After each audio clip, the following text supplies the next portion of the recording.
Coming up on Ask the Tech Guys, I'm Micah Sargent, and I'm going to give you some advice on how you can make sure that while you're charging while traveling, you're also staying safe and protected. And I'm Scott Wilkinson, guest hosting for Leo this week. I'm going to talk about spending some time with Leo's new TV. Plus, I'm going to answer a bunch of audio-video questions. And Chris Marquardt is here to give us the results for the perfect assignment and lead us into the next assignment for all your photos. Stay tuned for Ask the Tech Guys. Podcasts you love. From people you trust. This is Twit. This is Ask the Tech Guys with Mikah Sargent and Scott Wilkinson, episode 1970, recorded Sunday, April 16th, 2023. My eyes are in landscape. This episode of Ask the Tech Guys is brought to you by AG1 by Athletic Greens. If you're looking for a simpler and cost-effective supplement routine, AG1 is giving you a free 1-year supply of vitamin D and 5 free travel packs with your first purchase. Go to athleticgreens.com/techguy.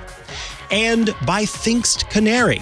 Detect attackers on your network while avoiding irritating false alarms. Get the alerts that matter. For 10% off and a 60-day money-back guarantee, go to canary.tools/twit and enter the code TWIT in the How Did You Hear About Us box. And by Mint Mobile. Mint Mobile's secret sauce is that they're the first company to sell wireless service online only. To get your new wireless plan for just $15 a month and get the plan shipped to your door for free, go to mintmobile.com/ATG. And by Cisco Meraki. With employees working in different locations, providing a unified work experience seems as easy as herding cats. How do you rein in so many moving parts? Well, the Meraki Cloud Managed Network. Learn how your organization can make hybrid work work. Visit meraki.cisco.com/twit. It's time for Ask the Tech Guys. Leo Laporte is still, yes, on vacation. Must be nice.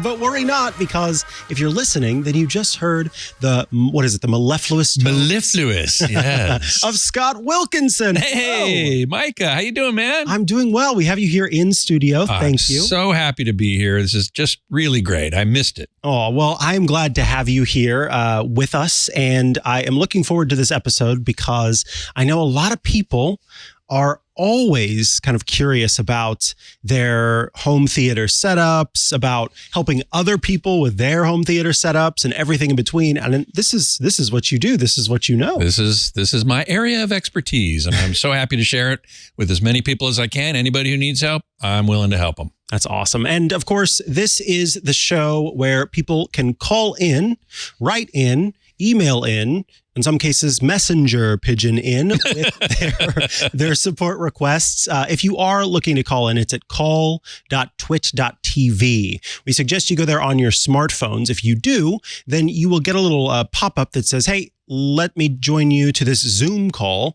And then depending on whether you have the Zoom app installed or if you just want to do it via the web, you're able to take that call. We suggest doing it on a smartphone because you've already got the webcam and the microphone all right there. So it makes for a really good sounding, really good looking call. But if you are a little camera shy, don't worry. You can just call us with your voice as well. Again, call.twit.tv, and you just keep the video off.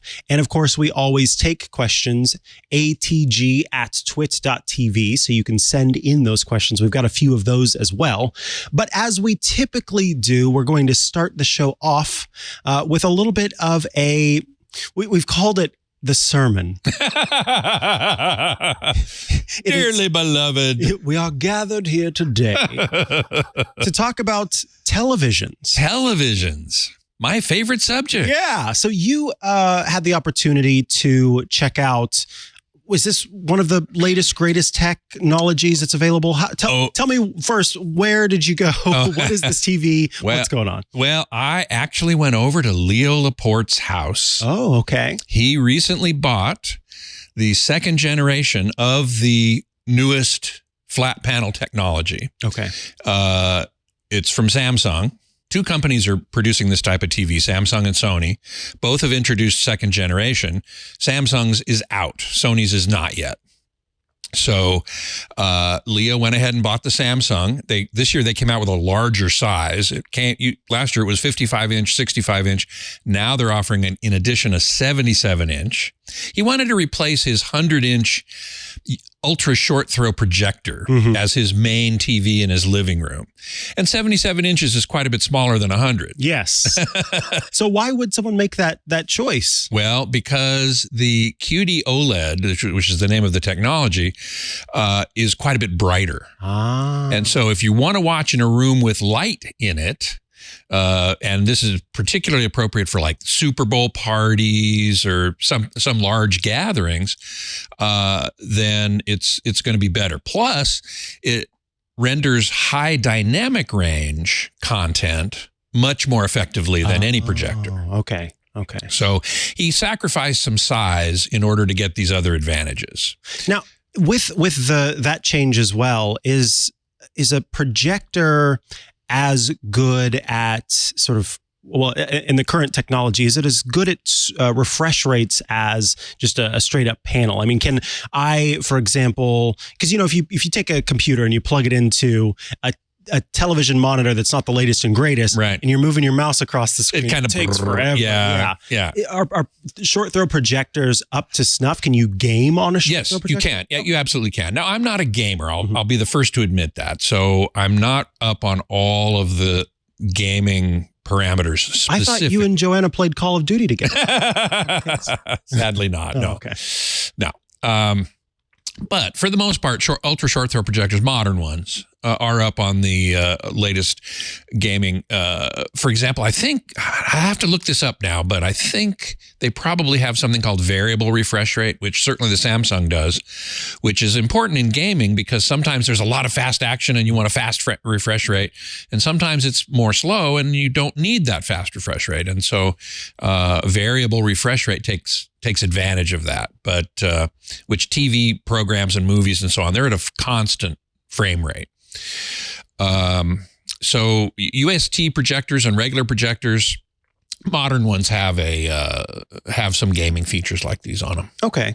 Another question between the two. What in theory lasts longer? Is an ultra short throw projector, because of the nature of its technology, more likely to die out before a TV does, or vice versa? No, they have roughly these. Well, let me put it this way. An ultra short throw projector, which uses as its illumination source lasers, as Leo would say, lasers, have roughly the same lifespan. Okay. It'd be 20,000 to 30,000 hours of actual operation. Okay. And that's more or less the same for OLED TVs, QD-Oled TVs, LCD TVs.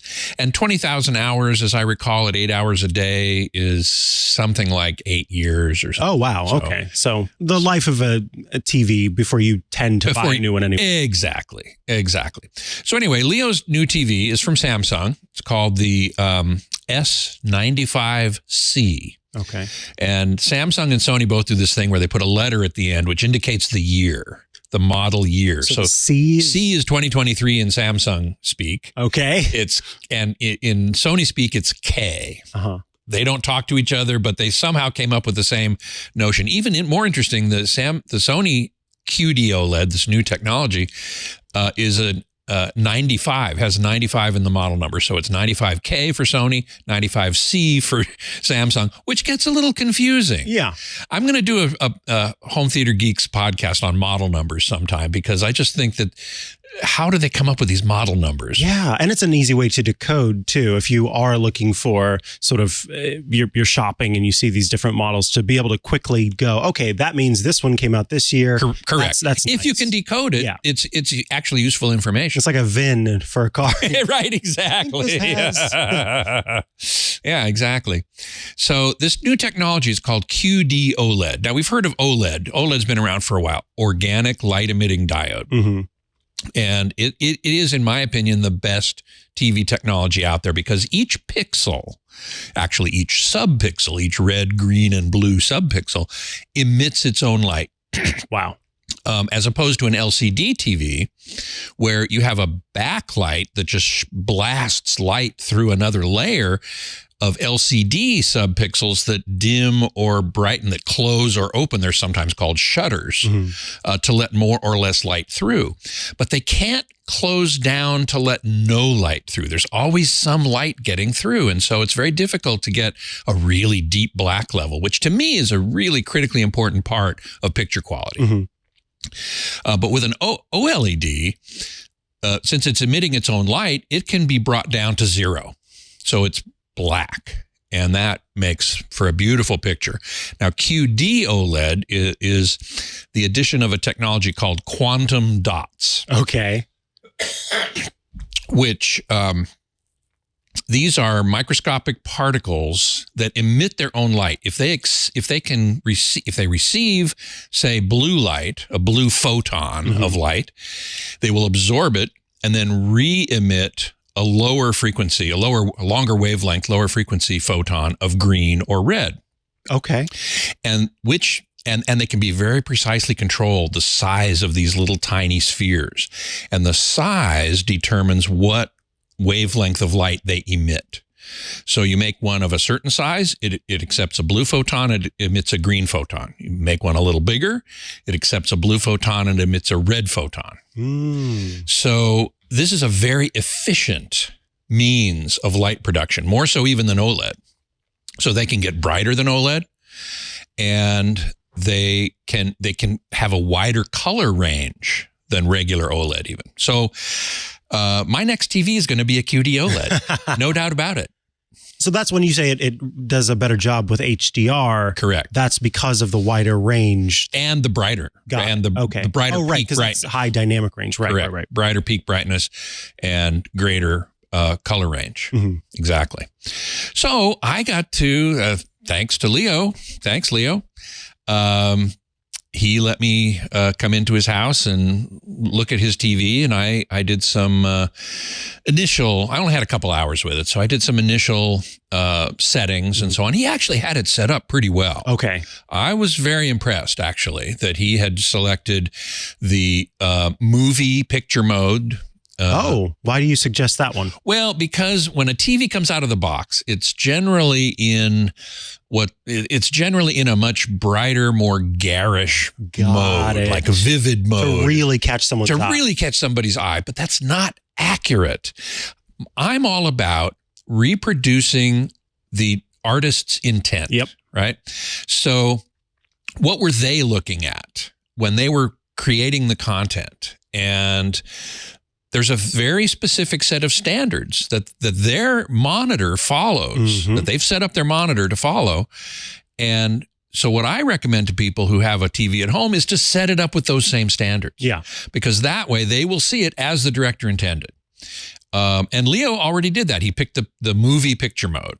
He selected there's a variety of color temperatures that you can set the TV at. He selected, in Samsung's case, the most accurate one is called Warm 2. I love that. Again, it just depends on the television. Yeah, exactly. Other manufacturers call it something else, but it's generally the warmest, because normally they'll say the color temperature will be cool, standard, or neutral, and warm. And you might think, oh, well, I'd want standard or neutral. No, you don't, because it's just going to be too blue. And so warm typically is the most accurate. And at first, you pull a TV out of a box, you turn it on, you go, oh, wow, that just knocks me over the head. So you set the movie picture mode, and then you go and select the warm color temperature, and you go, oh, that looks kind of sepia tone. Yeah. By comparison, it does.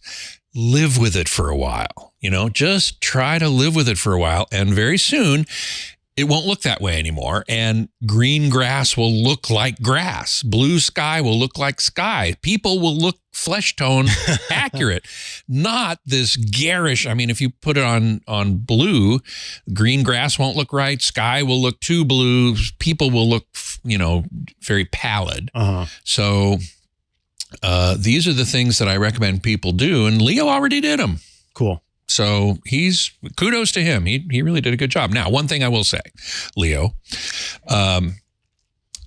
you have your speakers. He has a set of speakers surrounding the TV. Denon? ELAC. ELAC, that's right, yeah. Which are very nice speakers, really nice. But he has the center speaker, which is a very important speaker because that's where all the dialogue comes from. He has it mounted on the wall where it was for the 100-inch screen. Yes. It's now too high on the wall for the 77-inch screen. He needs to move it down because when people are talking on camera and you hear their voices coming from up here, that's not realistic. You want the voices and the sounds to be coming from where they look like they're coming on the screen as much as possible. Mm-hmm. So all I can say is, Leo, move down that center channel speaker. You'll be golden. Mm-hmm. So that was the only thing that really needed changing. Was there other visual settings? Well, no, the visual settings were actually pretty good. I'll tell you a problem I had, though. The only disc player Leo has is an Xbox Series X. Okay. And it does play discs, and I brought along a setup disc because I wanted to see, well, did he have his brightness set correctly? Did he have his contrast set correctly? There are a couple problems with a Xbox X as a disc player. The most important one that I ran into was it doesn't send, this is going to get pretty geeky here. That's fine. That's fine. I mean, that's what this is for. This is what this is for here. It does not send what's called below black. Below black. Below black. That's the name of my nightclub. There you go. Yeah. There you go. Okay, so in TV land,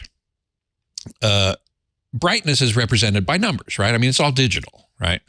So in 8-bit brightness, you go from 0 to 255. Okay. That's the total maximum range. But in TV land, black is defined as 16. So it's a little bit above 0. Okay. And peak white is defined as 235, a little below the actual maximum. Wow, I didn't know about this. So so when you set up and here's another really weird thing, and I don't think I ever really understood it completely. When you set up a TV's brightness control, which controls black level, mm-hmm. and the contrast control, which controls the white level, you want to set it so that you don't see black below 16. Okay. But you do want to set it so you see white above 235. And the reason is there's never any content below 16 in a video signal, but there sometimes is above 235. For example, sports will often have white above 235. Do you remember the movie Fifth Element? Yeah. Bruce Willis. Mm-hmm. There's a scene where there's a waiter serving drinks, and his white jacket actually has content above 235. Really? Yeah. So there are certain examples of that. Anyway, to set brightness properly, you want to be able to see below black so that, and the test pattern that I use from a disc called UHD HDR Benchmark. Okay, this is a setup disc you can buy on Amazon for like $30, $40, something like that. And I brought one. It's a UHD Blu-ray, 4K Blu-ray. And I put it in there, and the brightness pattern that you put up in order to set the brightness control, it has below black in it. Okay. And so you set the brightness control to the point where you just barely can't see it. The Xbox Series X does not send below black. It's limited. Oh no. So when you're looking at it, you can't see the below black, so you can't set the brightness control properly. Now, I did some research and I found that it is possible to set the Xbox Series X to what's called PC RGB mode, which goes 0 to 235. Got it. But they put up all these warnings. You sure you want to do that? You don't really want to do this, do you? No, you really shouldn't do this. And you say, yes, I want to do it. And they go, are you absolutely sure you want to do this? Yes. I had to like 3 times say, yes, I want to do this. And the weird thing that I don't understand, and I'm going to have to do some research on it, is even when I did it, I still couldn't see the below black. Oh, wow. So it's possible that the Samsung TV does not display below black. I have to do some research on that. I don't really know. So I set the brightness control as best I could. Yeah. Without seeing the below black. That's unfortunate. Interestingly, the new PlayStation, because what you're describing there sounded familiar to me. When you turn on HDR on the PlayStation 5, it has one of those, it says, it shows a white background with this sort of light gray sun in the middle of it. Okay. And it says adjust it so that the icon can barely be seen. And then it does it with the dark side. Yep. It's black, and then there's like a dark gray sun, and you're it says supposed to adjust it so that you can't really see that thing. Okay. So it kind of reminds me of what you're talking about there with that separate DVD or Blu-ray. Well, it's nice that the PlayStation has a built-in calibrator sort of adjuster, optimizer. Let's call it, because calibration is a different thing. But it's along the same lines, but it's even more involved. Yes, exactly. It requires a lot of equipment, training.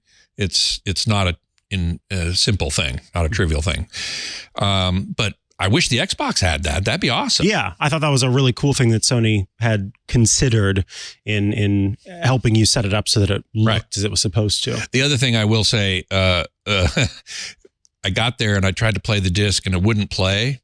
Turns out Leo had not downloaded the Blu-ray player app into the Xbox. Or the Xbox. Oh, boy. So I had a couple of rounds with Anthony Nielsen, my producer on Home Theater Geeks, who has an Xbox X, and he led me to that. Well, maybe, does it have the app in it?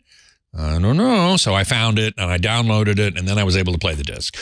Where do you stand in terms of physical Blu-ray versus streaming? Because it does seem like these days a lot of us are streaming content. Absolutely. Even if you take the moment to download the content and then play it back, it's all just the digital. There's a benefit to Blu-ray though? There is. Okay. There is. It's simply the highest quality image you're going to get. I mean, streaming is getting a lot better. There's no question about it, because compression is getting a lot better. But it's still compressed more than a Blu-ray. And so if you're a videophile like I am, you want to see the best possible quality. Yeah. And the best possible quality is from a physical disc. There's no way around it. Not to mention, there are extras. I mean, if you're a real fan of the content and you want to see, an interview with the stars or an interview with the director or, a behind the scenes and making of, that kind of thing, you're not going to really get that on streaming.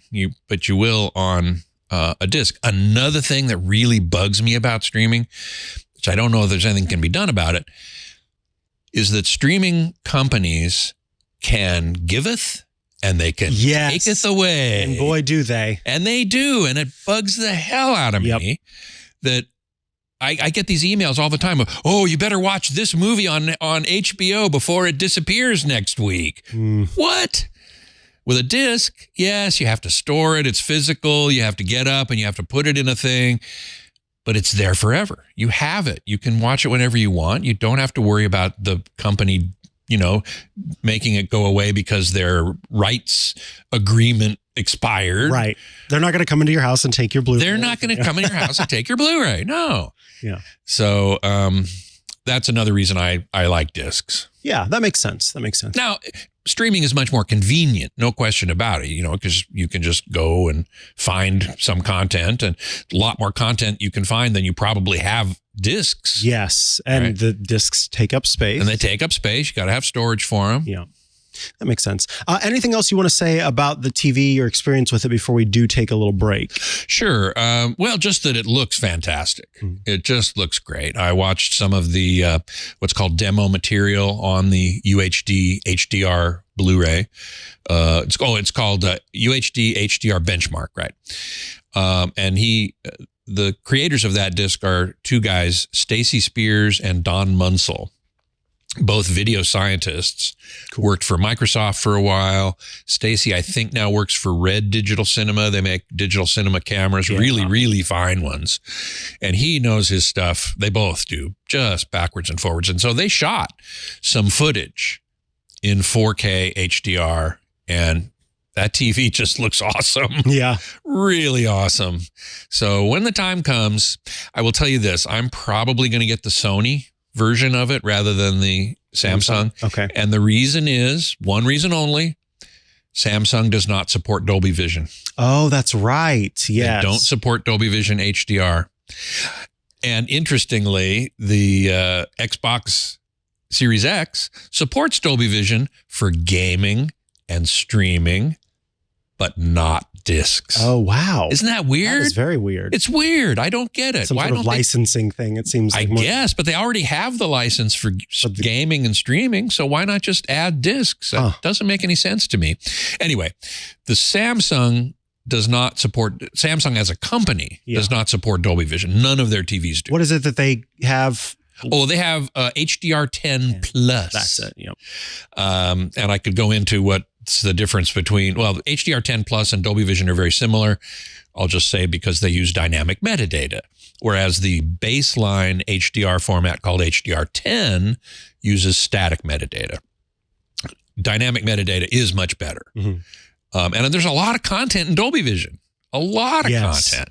So I want to be able to render it on my TV as it was intended. Mm-hmm. That's what it boils down to, right? Yeah, exactly. You want to see it as much as possible, close to the bare metal, essentially, as you possibly can. Right, precisely. Okay. All right, let's take a quick break here on Ask the Tech Guys, this week with Scott Wilkinson. I remind you, you can head to call.twit.tv to get an answer, and we would love to take your call live on air. It looks like we've got a few people lined up and waiting, so we will get to those momentarily. But I do want to tell you about a new sponsor here on Ask the Tech Guys. It's AG1 by Athletic Greens. Now, I got to tell you, like so many other people out there, you know, I wanted to find some ways to support my health without having to add a bunch of I can think of my great-grandparents who every morning, my great-grandma would get ready with her and my great-grandpa just vitamin after vitamin after vitamin after vitamin, just loading up the table with all these vitamins. Oh man! You end up sacrificing your taste buds if you go with some of those weird mixes that are out there, or just having to take a bunch of pills. It gets troublesome. With AG1 by Athletic Greens, I'm able to give my body what it craves, all in one daily nutritional drink. So let's talk about AG1 a little bit. AG1 was founded in 2010 and has been part of millions of routines since. AG1 is the best all-in-one solution for daily nutrition. It'll save you time. It'll save you confusion. Which ones am I supposed to be taking? Which do I leave behind? It'll save you money because each serving costs less than $3 a day. Individual supplements can quickly add up. And AG1's daily habit gives you these powerful long-term results, because if all you do is you mix up your beverage, you drink it in the morning, then you don't have to remember every single time. Oh, did I take this? Oh, did I not? Oh, which of these was I supposed to? It's so much simpler. AG1 makes it easier for you to take the highest quality supplements, whether it's improving digestion, supporting your sleep. AG1 is the best bang for your buck. It's a seamless, easy daily habit. Just one scoop of that AG1 in the morning covers your entire day's nutritional bases, and I love that. You can get all your supplements. You can support your long-term gut health with AG1's 75 high-quality minerals, vitamins, pre- and probiotics. You know, I thought about this because they sent us some AG1, and just the idea of in this mix being able to sort of have this together. You know, you put it in some water, you mix it up, and you're getting all of those vitamins. You're meant to kind of take it in the morning before breakfast so that you get the best absorption possible.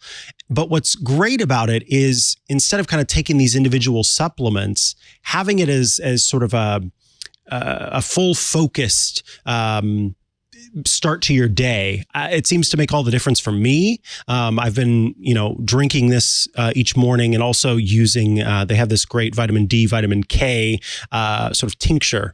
And between those, these are the vitamins and minerals that I wanted to make sure I was getting every day. And now I don't have to think about it before I actually do it. Athletic Greens is also a climate neutral certified company. They believe that good nutrition should be available to all. And I love this. For every purchase, they donate to organizations helping to get nutritious food to kids in need.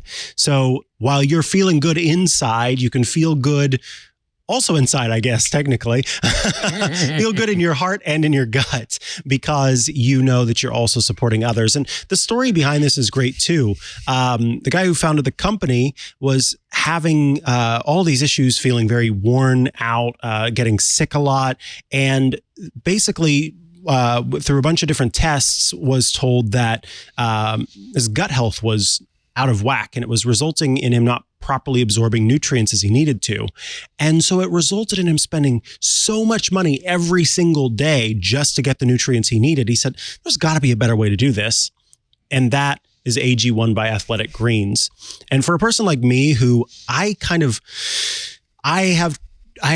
struggle with the idea that like I have to eat to stay alive. I wish that wasn't the case. I love to enjoy food, but the fact that I have to eat to stay alive, that it's not just this thing I get to do because it's fun, it bothers me. And so I oftentimes will forget, you need to eat something. So at least knowing I'm getting those vitamins and minerals and everything that I need at the start of the day and then going throughout my day, it works for me. It all just makes sense. It clicks in my head. If you're looking for a simpler and cost-effective supplement routine, AG1 by Athletic Greens is giving you, this is wild, a free 1-year supply of vitamin D and 5 free travel packs with your first purchase. So go to athleticgreens.com/techguy.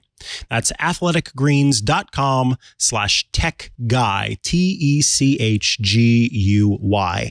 Check it out and, get that offer, free 1-year supply of vitamin D and 5 free travel packs with your first purchase. It's so worth it, especially as, the pandemic has kept a lot of us indoors, maybe not getting all of the vitamin D, all the sunlight we're meant to be getting. So you can get that back on track with AG1 by Athletic Greens. All right, we are back from the break, and I believe it is time to take a call. We've got someone with video, John, if we want to go. I'm not able to see their name on screen, so if we can also enable that setting so I can figure out, I think it says Cliff. That's what I'm reading from here.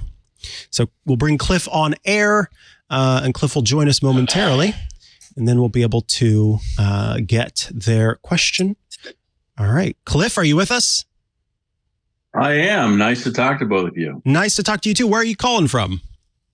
Calling from Goleta, California, otherwise known as Paradise. Nice. I spent a summer at UCSB between my junior and senior years in high school and spent a lot of time in Goleta. Beautiful place. Yeah, Scott, I'm surprised you ever left because once you graduate from UCSB, almost everybody does anything they can to stay here. Well, I went to UCSC in Santa Cruz for my college, and in fact, recently moved back there because that's where I really want to be. That's your paradise. That's my paradise, exactly. Exactly. All right, so how can we help you? I called particularly when, Scott, you're on the call because I currently have a Vizio series I got about 5 years ago, and it keeps locking up, freezing. It's been doing it for years. I've just been too lazy to replace it. All I have to do is turn it off and on. But now I see, last week I was with my brother-in-law watching the Masters golf tournament, and he has OLED. And I'm like, wow, OLED really is a lot better. It is. No question about it. And that's my question is, Costco has a great LG, or has an LG for a reasonable price, 77 inches for $2,700. I sit about 13 feet away from my TV. So that's my question. 77, I think, is plenty big enough, even though I could go bigger. Is that the right TV? I mean, I'm willing to spend more. They have a 3 series that's $3,400. So I guess that's my question. What, in your recommendation, would be I'm happy Sony, LG, Samsung, but I want big, and I'm now going with OLED. So what is your basic suggestion? Well, my basic suggestion is you're sitting 13 feet away, so 77 inches is you could go bigger. The optimum range to screen size, the screen size is bigger than you think. So, you could go with 83. 77's okay. It's fine. I'm going to be in my new home. I'm going to be probably getting a 77 because that's as big as the Sony QD-Oled goes. And I'm going to be sitting about 8 feet away. And that's not quite big enough, but I'm going to live with it, so to speak. But in terms of your situation, definitely OLED's the way to go. It really produces a gorgeous picture, better than any LCD in my opinion. And Costco does have them for good prices. I don't know about, do you remember whether the Costco is the B2 or the C2? It is. If you give me half a sec, I'll look it up. All right. So it is the LG 77. It is C2. Yep. And then the 3400 is the C3. Okay. So the C3, here's another example of model numbers. LG did it better. Mm-hmm. C2 is the 2022 models. Oh. C3 is the 2023 models. Yes. And so sure, get the C3. Get the, if you can afford it, get the later model. You're not going to be unhappy with the C2. I've been recommending the C2 all last year. Mm-hmm. That's what was available. And it's the most cost-effective LG OLED. They have more expensive ones. They have the G series. And the G3 actually has a new technology that is very exciting. I would consider it myself, where they've greatly brightened the OLED output and using something called a micro lens array, MLA, where each pixel has a tiny little lens in front of it, which actually increases the brightness along with the processing that they've added to it. There you're starting to get into some serious money. I forget what it was exactly the G3 is going to be, but for most people, the C2 or the C3, wonderful. You're going to be super happy with that. Just make sure you go into the picture menu and select the movie mode or cinema. I forget what LG calls it. And that should make it more accurate, as I was talking about earlier. And man, a 77-inch C2, or C3, that'll be awesome. All right. So now talking about a bigger one, do you have any general recommendations if I do decide to go bigger? Because I've been thinking about it, but I recognize the OLED, once you start getting even in the 70s and certainly the 80s, the price just seems. Yeah, it goes up quite a bit. Yeah, that's true. That is true. I think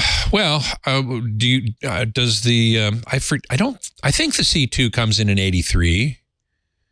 I'd have to. I don't know. I could easily look because I just right now Costco is literally a mile away from me. Again, I live in Paradise. Yeah, exactly. Exactly. Costco's close by. That is great. That's one definition of paradise. Costco down the street.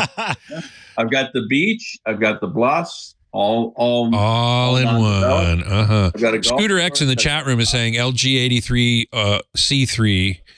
Okay. With an Allstate 3-year protection plan for, what did he say it was? $4,300 I'll look for that. So yeah, it's if you got the money, if you have the budget for an 83, I would say at 13 feet away, I would say absolutely. Okay. Absolutely. All right. Now, another thing about that though is, you're going to mount it on the wall? Yes. Mounting an 83-inch TV on the wall is not a trivial exercise. Are you going to pay somebody to do it professionally, or are you going to do it yourself? No, I mounted the 70. I have a 73 right now. Oh, and you mounted it up there yourself? Yeah, it was just me and a buddy. I put the bracket up. It's, make sure it's anchored into studs. Because an 83-inch is going to be really heavy. And that's why, I've got the right bracket. You can normally get them at Costco. Not to keep promoting Costco, but it's just convenient. Get the right brackets. It's in studs, and then I just use 2 people to carefully put it up there, not holding the frame and not the screen. Don't touch the screen. Yeah. Well, you can wipe off the screen. Yeah, but no, I'm inclined to look now that Scooter X said the one is only 4,000 and some. Yeah, $4,300 for the C2 83-inch.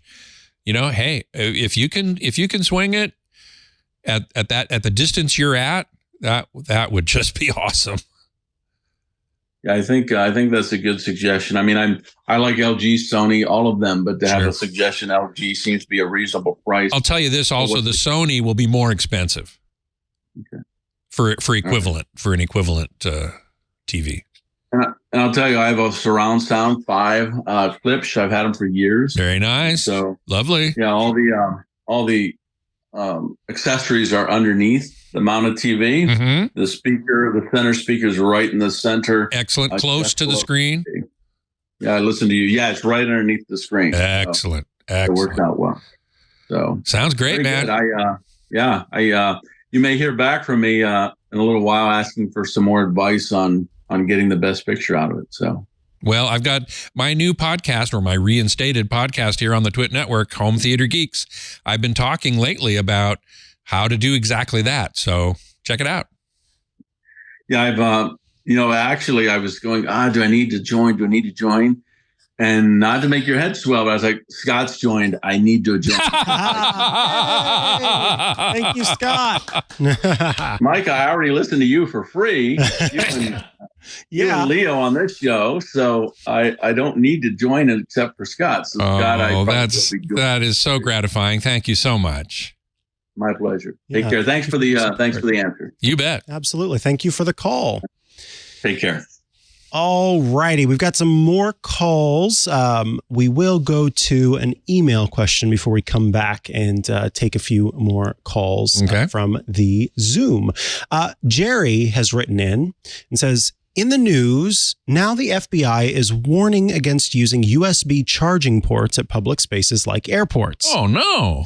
I recall there are USB charging cables that don't carry data, and I was wondering if those are safe to use, and also what are they called so that I can search for them? This is a great question. I don't know the answer to this. Yeah, so this is a really good question, and it's something that Steve Gibson on Security Now and Leo have been talking about for quite some time. You should be careful when you are going to a public place and they have some form of charging available, because there are different devices that can be installed that, depending on how your phone is set up, depending on what version of the operating system you have installed, and all these other different aspects, when you plug that device in, it could potentially take information from you. It could potentially install something on your device that could then keylog. Yes, you should never just take a cable and plug it into one of those chargers. A USB. Port. Yeah, USB port at a hotel, at an airport, or anything like that, because you never know. I did that last night. Oh, no. Oh, no. Oh, no. And this is the thing. Honestly, you're probably okay, right? Yeah, it's just, it's not the idea that, every single place is going to have, it's just, if you can be careful, you should be careful. And the reason why is because with the typical USB cable, there's connection between the two for charging and for data. Mm-hmm. And so you either need to get a cable that only does charging so that it will only pass power to the device, or, and this is what I suggest, what we call a quote unquote USB condom.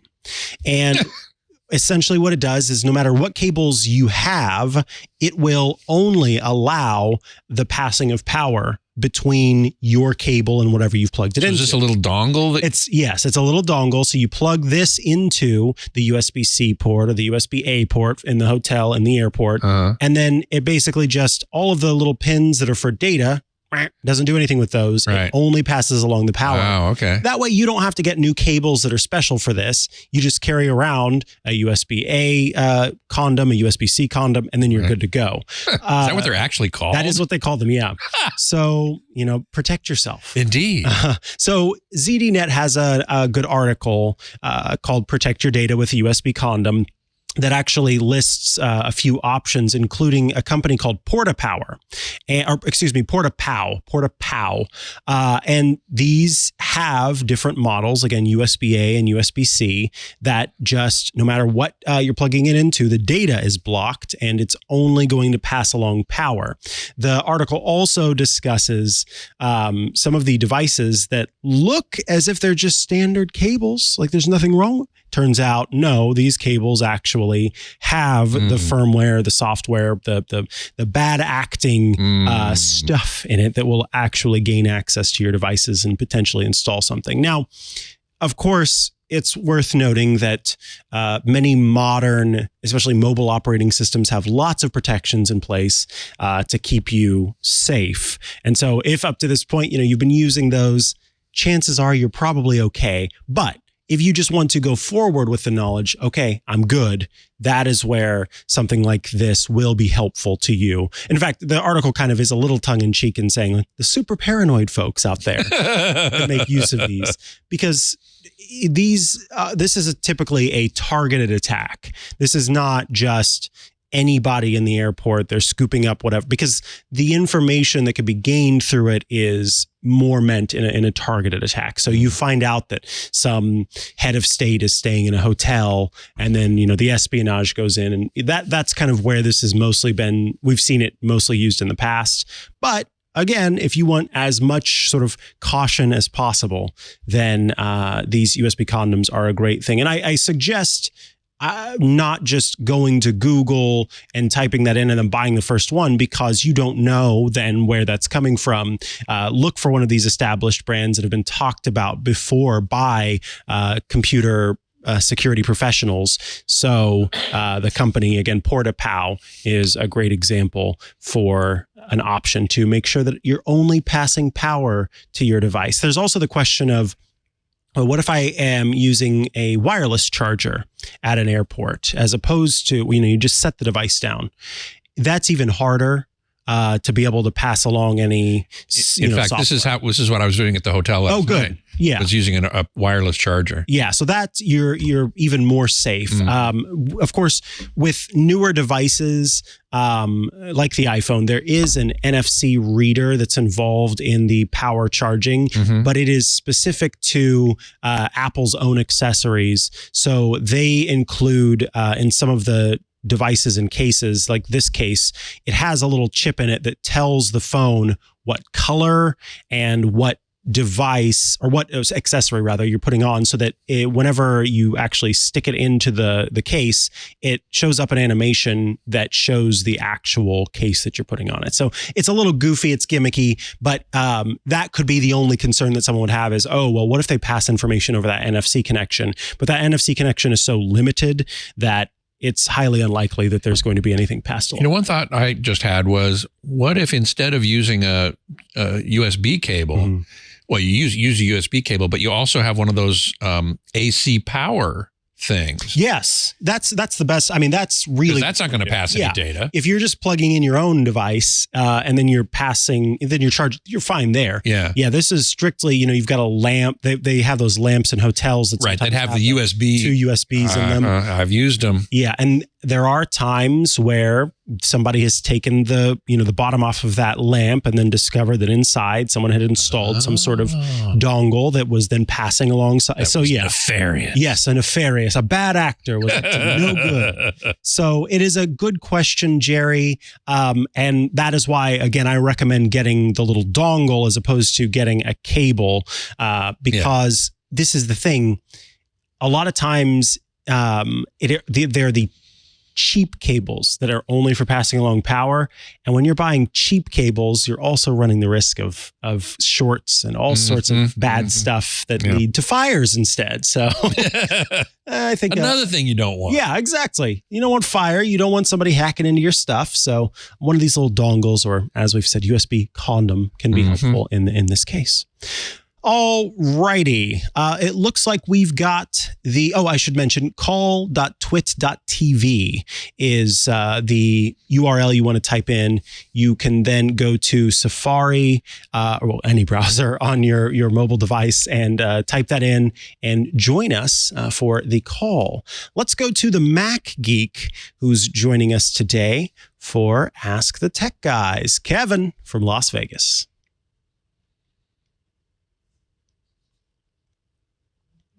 All right. Hi there, Kevin from Las Vegas. How are you? I'm doing great. In honor of both Scott and of Leo, I had to mention, I know Leo talked about his fabulous socks that he had. And of course, I think Scott had mentioned that earlier. And I have to show you something that I often use in the pit when I'm playing it with the orchestra for a show, because as you know, you have to have all black. So you can't have anything showing. So these don't show, but there's something that kind of is interesting for the cast and the crew. And I can show you. So we're getting a look at the fun socks. Oh, the fun musical socks. Cool. I love those. I want a pair of those. Yes. So there you go. So that's my go-to for fun in the pit. Oh, that's fantastic. What do you play in the pit? I'm a pianist and organist, and so I've done a lot of shows. It's been on the hoot. I just retired to Las Vegas about a year and a half ago, so I have a little more time to call and talk in and get answers to questions. And so my question for you is, since you're on here and with the information about theater, home theater, I have an old Panasonic TV, which is not even 4K. Mm-hmm. And I have an old Denon receiver that won't die. I've had it for just making it please die. Oh my God, it's like 2307 CI AV. I mean, it's just an old. Yeah, it's been yeah. So it's an OG. Yeah, it definitely. So I'm looking eventually within the next, hopefully 6 months to a year, to upgrade. Mm-hmm. Would it make sense to just do the TV if I want to do part at a time?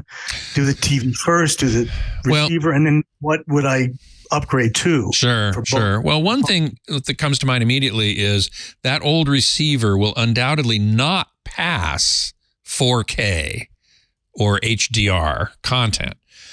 That's what I was afraid of. Yeah, I would seriously doubt it. So, and how many source devices do you have? Let's see. I've got Apple TV. Is it a 4K Apple TV 4K?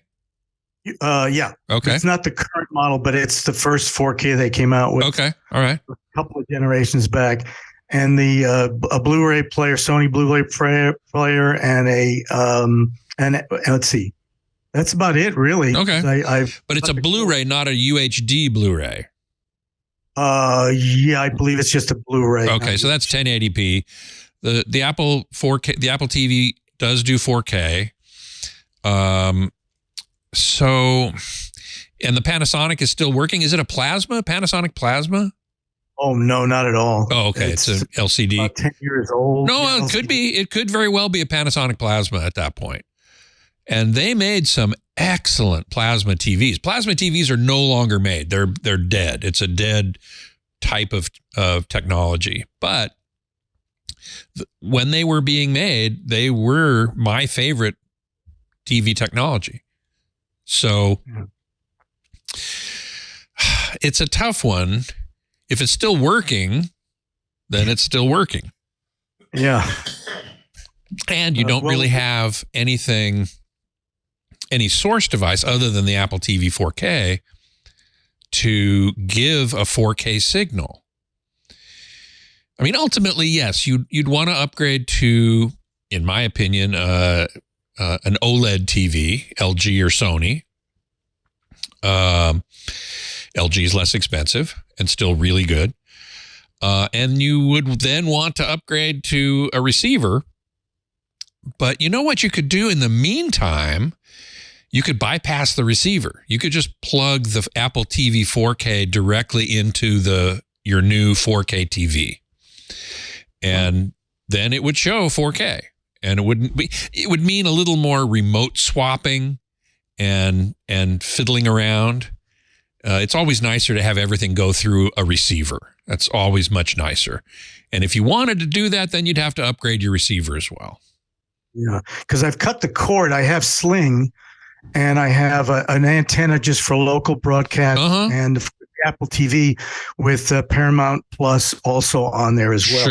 Sure. Well, so, again, that Apple TV will give you 4K. I don't remember if Sling has 4K capability. I'll have to look that up. Yeah, because it's on the Apple TV, the app on the Apple TV. Right. So I just tune into that and log in and all that. Same thing with Paramount Plus. It's all there on the Apple TV. Yeah.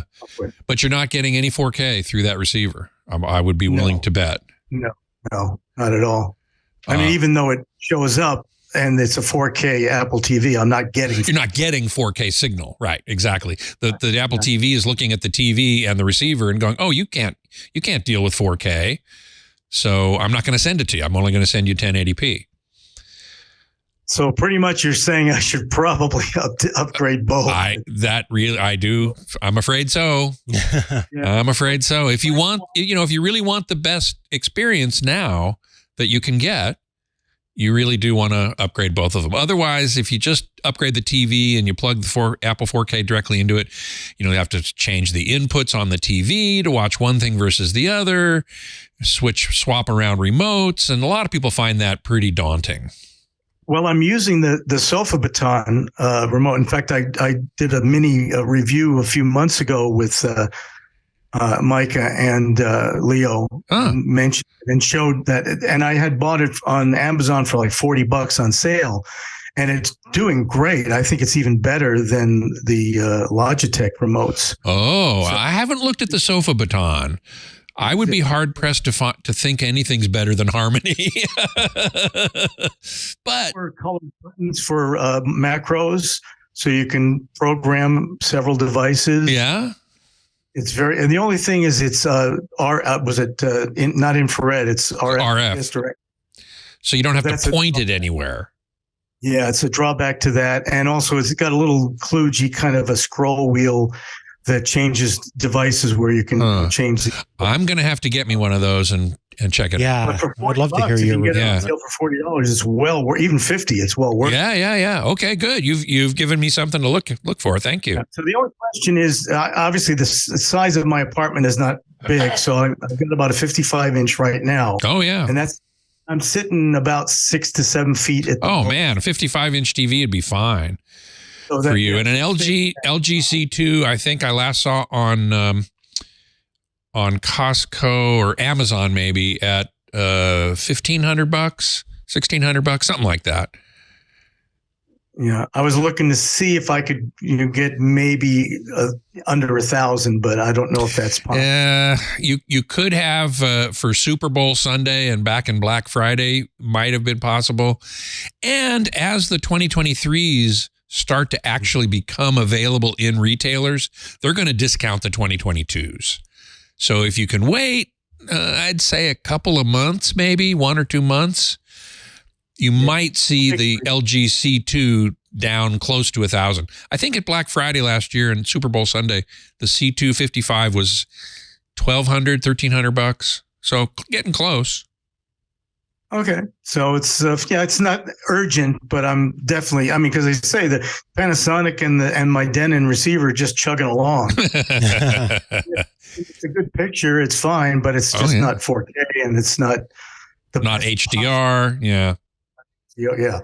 So since, I'm now retired, I figure, I'm going to be doing a lot of movie watching. Right. So, we'll see. See what happens. I'd say wait a couple months. If your system's chugging along, then chug along with it. And when the 2023s start coming out and the 2022s start going on better sale, then go for it. Okay, sounds like a winner. All right, but do check out that Sofa Baton. I will.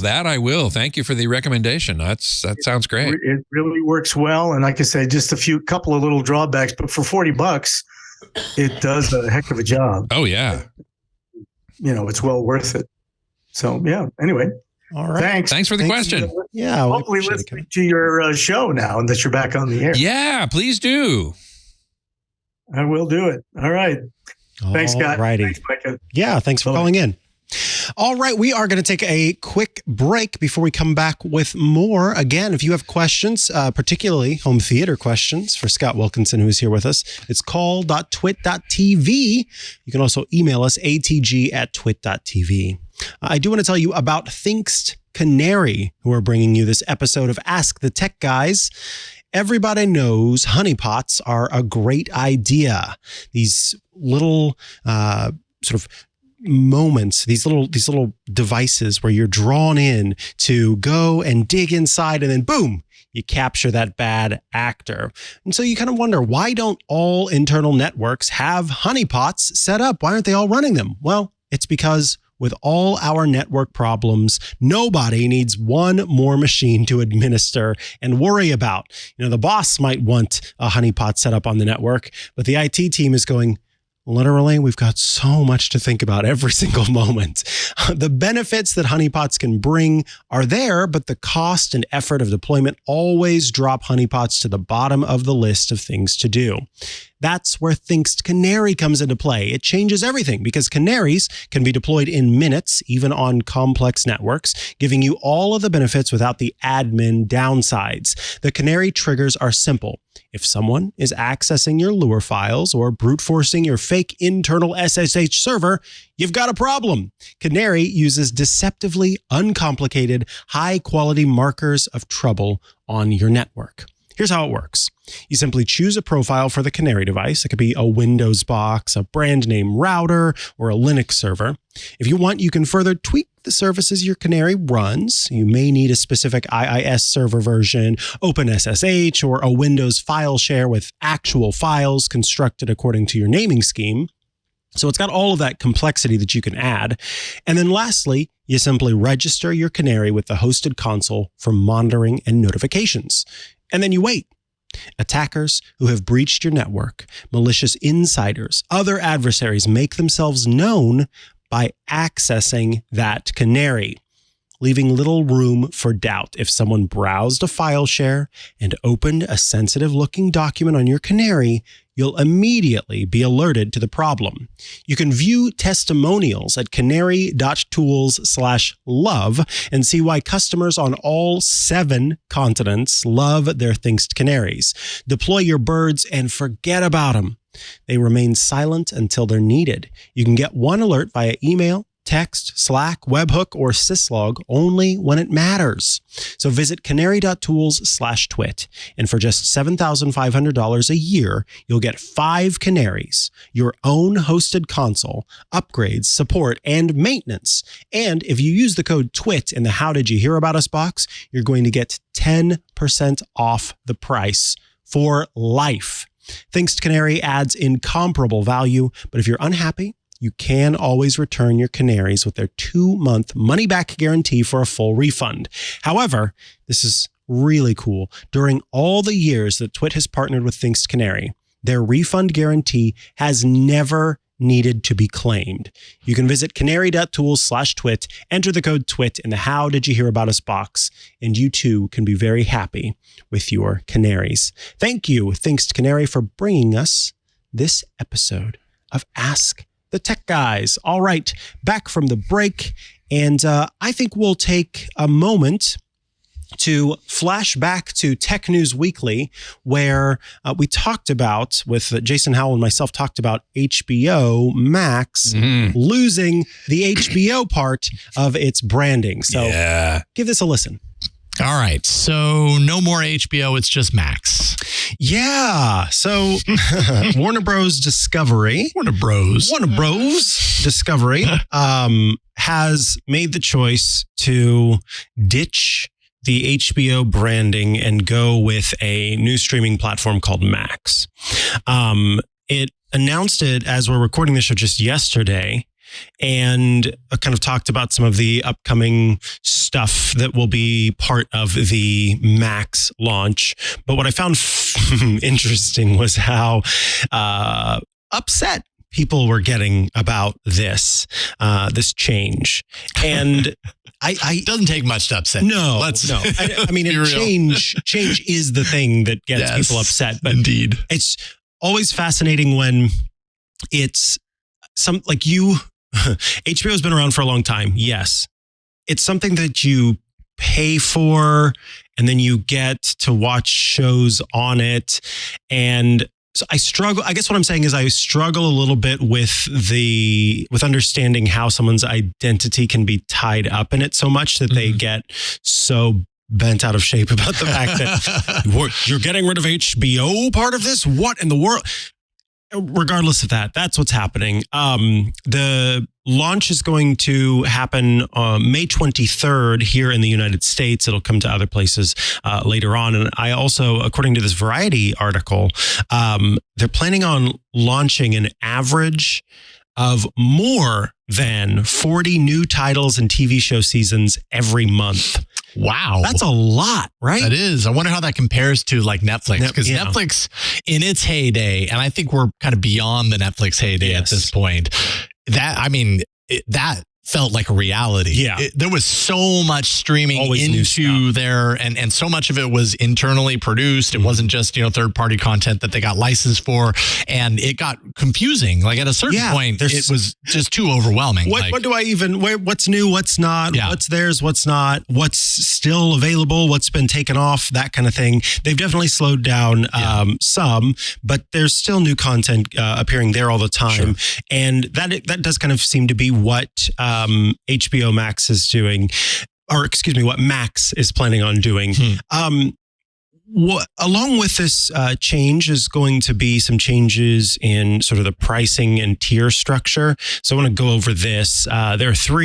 There are going to be 3 tiers, an ad light, an ad free, and an ultimate ad free. The ad light plan, of course, is going to cost the least amount of money at $9.99 a month or $100 a year.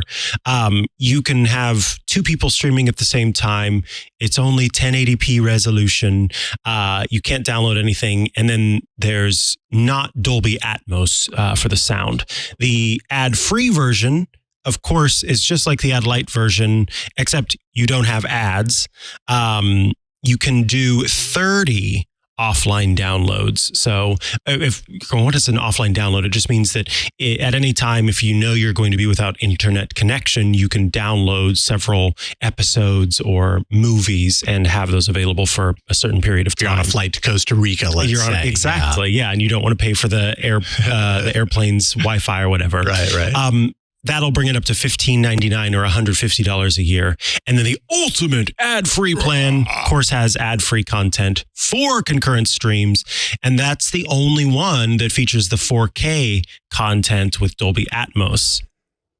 Yeah, so HBO Max is losing the HBO. And I was curious to hear your thoughts on this as someone who, has your mind in the home theater area and streaming content and the library. Smart move, weird move? I think it's a weird move myself. Now, I understand their point that HBO has a huge brand recognition, right?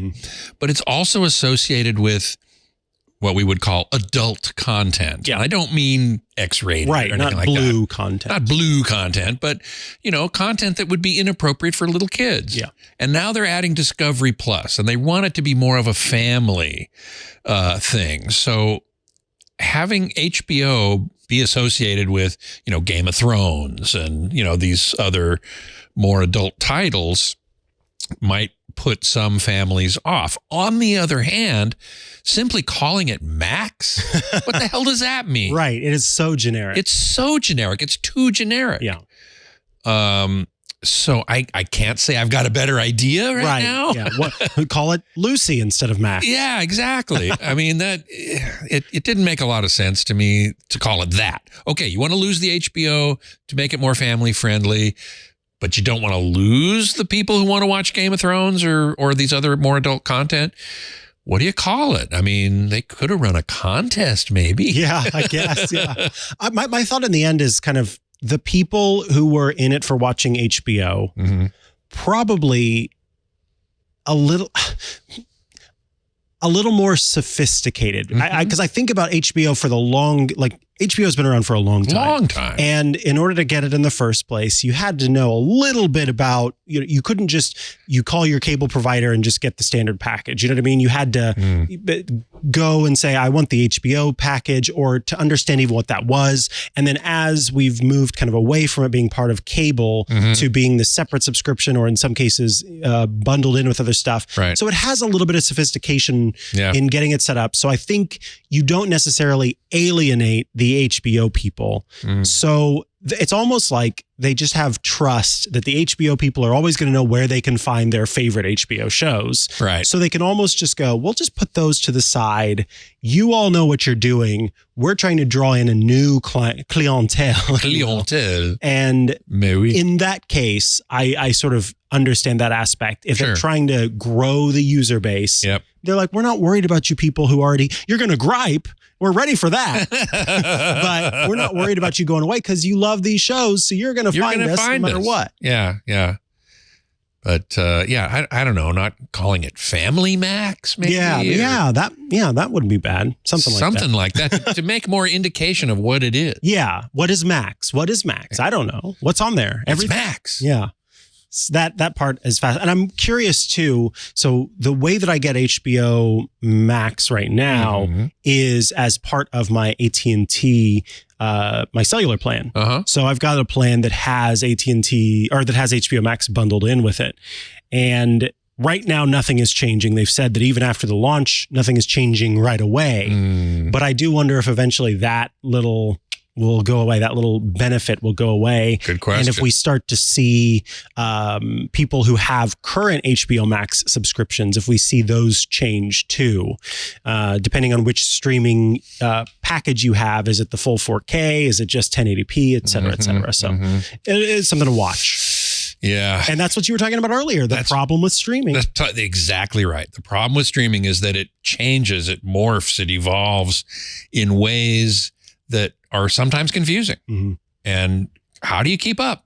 Yeah. I mean, I have a hard time keeping up. Yeah, because it's not as if there's one central sort of zone of truth that you can go to and say, I can go here and I know exactly what's available. I know when it's all going to go away. Everything is different.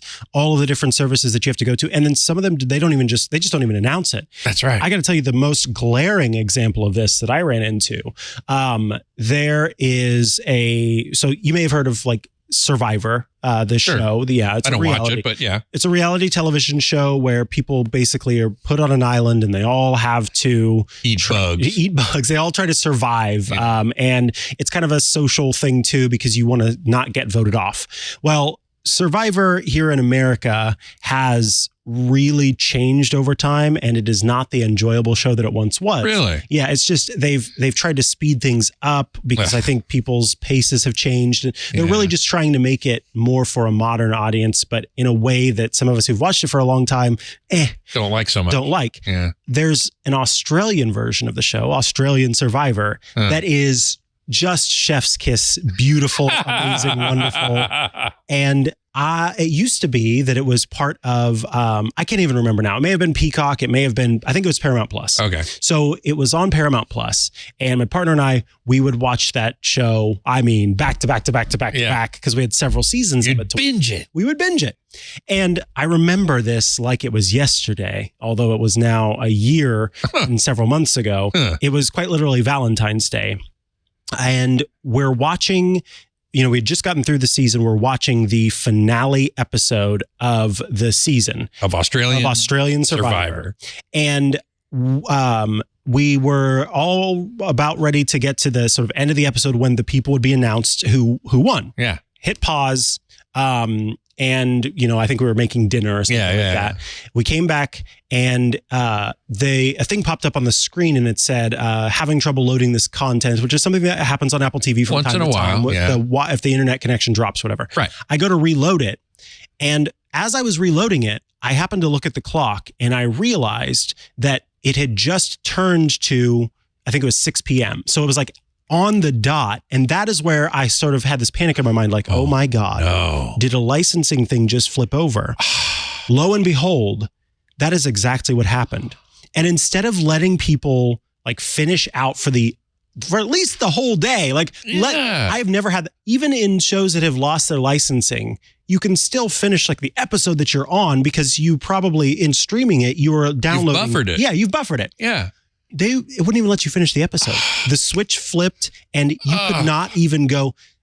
Let's just say that there is a certain sponsor on the network that is a virtual private network sponsor. And we were able to finish the episode, but we had to We had to fly to Australia and finish, which was really which you're really not supposed to do. Yeah, yeah. And so that was frustrating to me. No, and that was one of those moments where I thought, if I could have just bought this series, I wouldn't have had to, this wouldn't have been a thing. Yeah. And that is like, that's the worst example of it, where you're quite literally terrible in the middle of the final episode. Yes, come on. Really? Yeah. That was who won? Galling. So I did not like that. All right.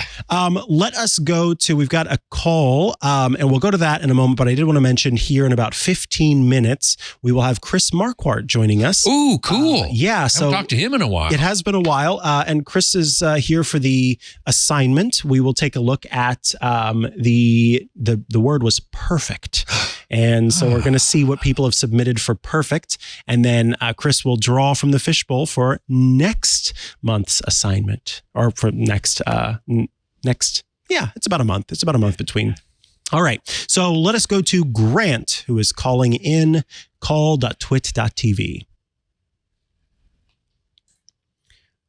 All right. Let's wait for Grant to. All right. Grant, hello. Hello. Hello, Grant. We heard you there for a moment.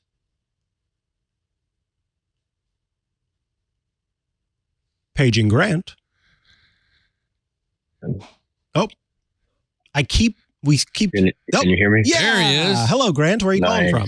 There we go. Atlanta, Georgia. All right. Doing well. How are you, Grant? So I am wonderful today. Well, sort of.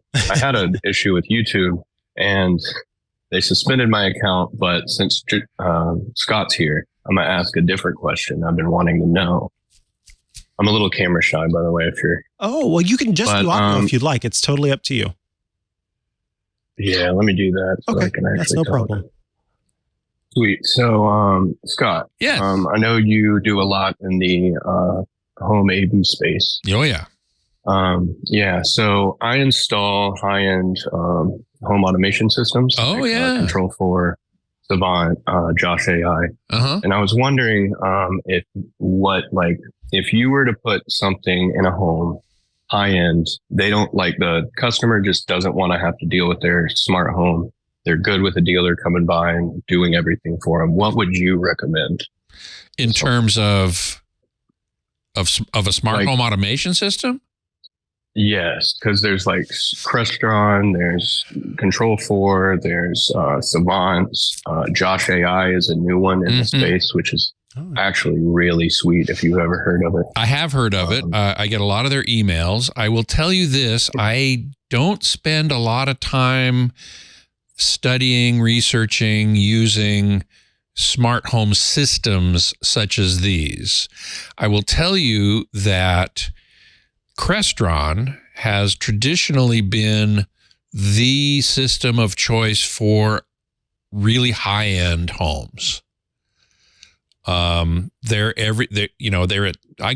used to go to CEDIA, the Custom Electronics Design and Installation Association. Yep. I went last week actually in Atlanta. Oh, you went last week in Atlanta. Okay. Nice. Yes, sir. Well, do you go to the annual one, the expo in September or October? Not usually. I've only been in the space a few years now. Oh, okay. I would recommend, if you can, go to the one that's coming up in September in Denver. And that is a huge show. And Crestron normally has a huge booth at the show. Mm-hmm. And when I used to write about very high-end home theaters in a magazine called Audio Video Interiors, it was like the Architectural Digest of AV. And I remember clearly that the most common automation system that they used was Crestron. Yeah. So if money is no object, then that's probably what I would recommend. I haven't, like I said, I don't keep up on this as much as I do audio and video technology specifically. And I presume that Crestron has kept up with all the latest innovations in home automation. When someone wants to save some money, I generally send them towards Control 4. Yeah. Which is somewhat less expensive than Crestron. Josh AI, I don't know. I mean, I know of them, but I don't know much about them. Are they kind of in the lower end of the price point spectrum? Are they in the higher end? What do they have that others don't? I'm afraid I can't answer that because I don't spend that much time researching whole home automation. As important as it is, I stay more focused on audio video technology. Fair. Oh, wow. Fair. So I'm just now learning. I did not know about Josh. I, of course, used to host a show on the network, sweet. Smart Tech Today. Mm-hmm. And we covered a lot of consumer-facing brands. Not Which so much. Crestron really isn't. Right, exactly. That's We didn't do so much installer builders, facing. installer stuff. Exactly. But it was always something that was in the back of my mind. So I knew about Crestron and some of the other Control 4, probably. Control 4, some of the other names that you mentioned. But Josh, this is really cool. It does look incredibly high end. They keep using the word luxury all over the website. So those prices are probably up there. But have you had the opportunity to check out any of it? Because you said you do these kinds of installs, yes? Yes. Yes. We're a Control 4 house, my company, and we do Control 4 mostly across the board, but I've been exploring other options like different price ranges, and Josh seems a little lower on the lower than range, Control 4. Yes. Oh wow, that's But the coolest thing about Josh is how well it can integrate with different things. Like, let's say you want to watch a specific show on Netflix, just say, "Hey Josh, watch this episode of this show," and it'll just bam on your TV, and it knows what room you're in because of where you put the microphones. It knows what room you're in. So if you're in the kitchen, it's playing on the kitchen TV. If you say, "Josh, I'm home," and you're coming through the garage, it's only going to turn those lights on in that area. And then as you move to a different area, it might turn other lights on, however you set up the scenes. And the scenes are all natural language. So you just type it out. There it goes. That's cool. That's very cool. Yeah. Yeah. And they're the whole GPT thing, that's going to be a part of things going forward, hopefully. That's clever. That is really clever. Yeah, it's going to be really sweet. So wow. I just became a dealer. We're waiting on our parts to start playing around with it. But I'm super excited about that type of technology because that's really what people want in a smart home, is something where it's just say what you want. That's what happens. Yes, that's a big thing right now, where you're having to speak the language of the device that you're talking to, and they all have different dialects. Right. And so to just be able to say, can you please put on the show? It's going, okay, you're talking to the microphone that's right there. It's in this room. I know you're talking about that television, and it does that. And then I'm also seeing, because some of these companies will promise that they get smarter over time, and they come up with these sort of routines. But a lot of times I find that it just annoyingly ends up turning on a light I don't want to turn on. So if this can do that and actually be smart about the routines, that's really good. Something. And you said GPT, meaning the AI is involved here? Correct. They call it Josh GPT. Nice.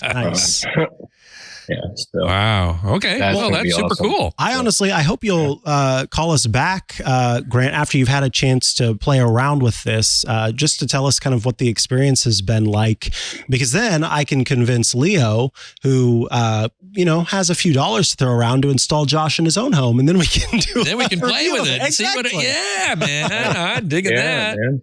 I'm down. Yeah. So that would be great. I'd love to hear more about that in the future. Yeah, totally. All right. Will do. I'll let you know. Thanks, Grant, for calling. So, can I ask a super duper quick question? Of course. Yeah. That you could email me some information if you need to. My YouTube account got suspended. I don't post anything. I haven't posted in years. Mm-hmm. I haven't commented in a long time. I just watch a ton of videos, just all nerdy stuff. And they just suspended it, and they won't give me any information why. I've done the appeal. They said we won't be putting your YouTube account up because of repetitive spam posting, apparently. What? That's all the information I got. Well, you don't have any content on it, right? No. That one video on how to fix a Sony tape recorder years ago. Wow, that makes it sound like your YouTube account being hacked. It had been hacked. I've changed. Yeah, I changed my account or my password, and I put 2-factor on, and Yeah, I mean, what I'm worried about is they got my Google account and got all the passwords off of there, right? Which would be a massive issue. Well, okay. My first recommendation to you. So this, unfortunately, as far as the YouTube thing goes, this always ends up being the answer that I have to give, which is you have to follow their processes. And unfortunately, it sounds like what happens is what happens to everybody, which is that it's a black box and you don't end up getting anywhere unless you happen to get somewhere. And it's unfortunate that, there's not more that we can do. Even folks who have gone as far as to appear in, national press. The guy was on the New York Times talking about this, and his account still wasn't given back to him, even though it was proven that what was suggested that he did not do. And that's because inside of these companies, they may look like monoliths on the outside, but inside it's a mess of flowcharts and distribution networks and different roles. But as far as the fact that you got this spam thing, that does seem to me that there is some account hacking going on. So somebody hijacked the account, started posting all kinds of junk. It's good that you turned on two-factor authentication and changed your password. Honestly, and it's not fun, and I hate to have to say this to anybody, but it is my recommendation that any account that has that email attached to that YouTube account as the means of password reset is something that you should go and change the password on. Might I recommend our sponsor Bitwarden as a password management platform, which will make it at least a little bit easier, because then when you go to the site, you change the password, you've got different passwords for each one, and that will at least help you stay safer. But ultimately, it sounds like you may have been hacked, and that's one of the main ways that, we always want to think of hackers as like getting in and learning your bank account information and then draining your bank account. Mm-hmm. But a lot of times, unfortunately, it's a lot less exciting. I mean, in the bad, that of course is a horrible thing, but it's a lot less interesting, I guess. And it's just, there's some server farm out there that somebody somewhere else is hiring to make their YouTube videos look good. And so they hijack accounts and they post from those accounts onto different videos. And that's what it sounds like has happened here. So the only thing I can recommend at this point is consider, now that I don't know if you if you changed your password, set up two-factor authentication, and then went through the appeals process, but if you went through the appeal process before, now that there is this password change on record, it may be an opportunity for you to go back through the appeal process, because then maybe the person who's doing it can see, oh, they may have been hacked because they're trying to change their password. They're trying to update their account. But that's all I can suggest for that, unfortunately. Yeah, I've also logged out of all my devices and everything. So that could kind of tell them that. Well, I mean, to be honest, if I was a hacker, that's probably what I would do. Yes, that's log out of all devices. But hopefully it'll give them kind of an idea that it's some sort of spam going on. So yes, I agree. Yeah, and I appreciate think a hacker, of course, would not follow through with this process to sort of get everything. So best of luck with that, and do genuinely consider giving us a call in the future after you've had a chance to try out Josh, because I'd love to hear more about that. Yeah, totally. Thank you, Grant. Appreciate your time. All righty, folks. We've got Chris Marquardt coming up. Is Chris with us? All right. Yay. Chris is with us. Hi, Chris. Hi. How's it going? It's going well. Good to have you. Hey, Chris. Scott Wilkinson here. Hey, Scott. Good to see you. You too, man. It's been a long time. How you doing? Yeah. I'm still thinking of the tubas. Chris helped us a couple of years ago during the pandemic. I run a show called Tuba Christmas, which is Christmas music played by 100 tubas. Wow. And I wanted to do a virtual Tuba Christmas. And so Chris helped me and my TD work with, what's it called? Open OBS? Video Ninja. It's an open source video transfer tool that helps you do remote remote video things, as in getting someone on the air, and that was the tool. Right. That's just so he helped us get. It's just so amazing to see 100 tubas on a stage. Yeah, this is just and to hear 100 tubas. It's an amazing sound. It really is. That's awesome. Well, Chris is here with us today because it is time to take a look at the photo assignment. Chris joins us once a month for this, and take it away, Chris. Yeah, so thanks for having me back. I have taken a look at all the pictures that were submitted for the perfect assignment. So that was running for a month now, and I've chosen 3 pictures to take a look at. Here's the entire haul. Very good pictures. I mean, it was a tough choice to make between these two, to pick 3 to look at. But I did make a choice, and the first one is by Gregory Chesney, titled "All I Need."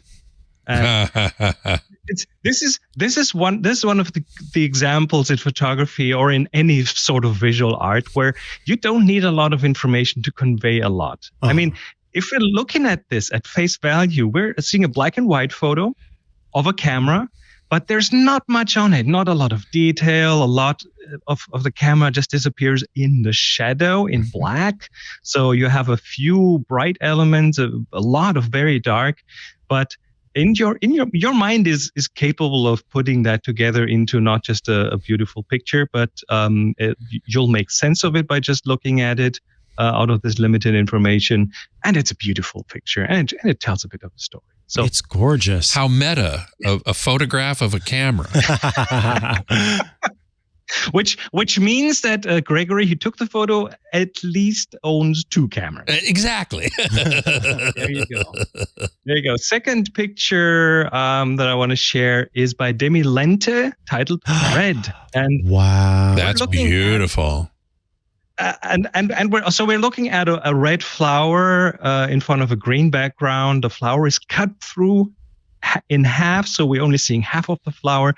It's not just the flower; it's also wet, so there's reflections on it. There's drips hanging off of the petals, and this is okay. So first thing here that's going on is we're looking at complementary colors. Red and green are kind of the opposite on the color wheel, which makes them harmonize well. Just think of a tomato, and if you don't have that green bit at the end, it doesn't look right? It belongs there. So the red and the green go together so well. Also, what Demi Lente did here is technically impressive, because when we look at the red petals, they are like super saturated. It doesn't get any redder in a photo without losing all the detail, because you can overexpose pictures. We've seen this with photos that just go white because it's so much light that no detail registers. But in this case, the red channel is kind of at the max, but you still have detail in the petals. So Demi Lente managed to kind of keep that in check. And that's a technical achievement. Well done. The cropping is gorgeous. Yes. I also really like the fact that the flower and the petals are so sharp, and the background is so out of focus.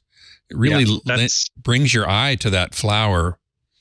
Yes, it does. And another example, like with the camera, you don't need all the information. Half a flower is enough. Right. What the rest looks like. Okay. And last but not least, here's a black and white photo. Wow, look at that. Farabi.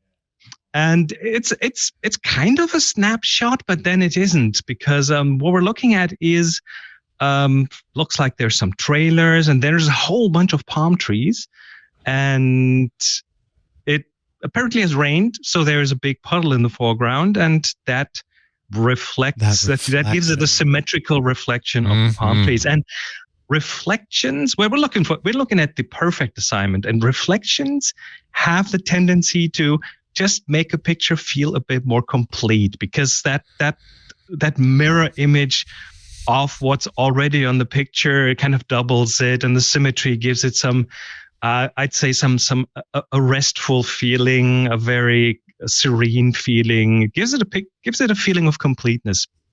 So yeah, that's what we're seeing here. Reflections, especially if they reflect in something like a puddle that is not disturbed by wind, which is very calm and very mirror-like. Yes, very mirror-like. That makes a very perfect picture. So good job, everyone else. Sorry for not getting to your pictures, but all of them were pretty amazing. And now, it's time for the next assignment. The fishbowl out. Drum roll, please. Yeah. Your job. Yeah. I'm drawing one tuba out of drum roll. This tuba drum roll. Oh. What is it? It's the fancy assignment. Fancy. Oh. Ooh, fancy. Fancy. Here we go. So 1 month to take pictures of, well, fancy things or fancy pictures. You can go as meta as you like. What's the idea that comes into your mind when you hear the word fancy? Put that in a picture, submit it to the Tech Guy group on Flickr, and tag it with the tag TG Fancy. That's how we find the pictures to talk about them here. TG Fancy is the tag. Tech Guy is the group on Flickr. And yeah, good luck. 1 month to go. Am I correct that one has to take this picture within this month? It can't be something you already took? Yes. That is actually the point here. You want this to be, we want this to be a new picture. And the main thing is to get off the sofa, to go outside, to take pictures. Take some pictures.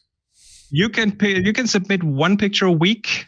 And a total of 4 roughly? Yes, in the total month? of 4 roughly. And good luck. Fancy. Good luck, everybody. And Chris Marquardt, thank you so much for being here with us. Where should folks go so they can check out your work? The best place is chrismarquardt.com. That's where I have everything, including links to my workshops. I'm going to do a photo tour in September. So if you want to see Eastern Europe in an electric car road trip that takes 10 days from Berlin to Transylvania, then check that out. It's all over. Man, that's awesome. When is that? In September. Early September, first 2 weeks. Awesome. Chris, thank you so much for your time, and we will see you again in about a month. Get in your fancy photo submissions. Bye-bye, Chris. Bye.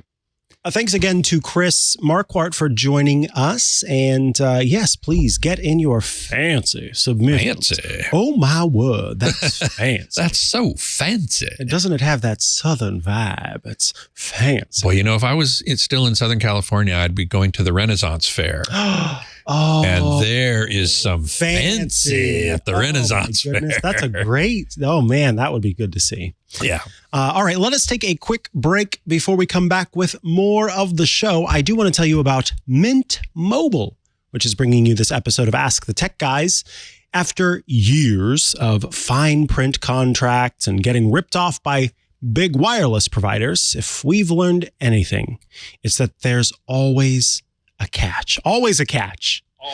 Always. So when, we first heard about Mint Mobile and that it offers premium wireless service starting at just $15 a month. What? You may have gone, what's the catch? Yeah, really.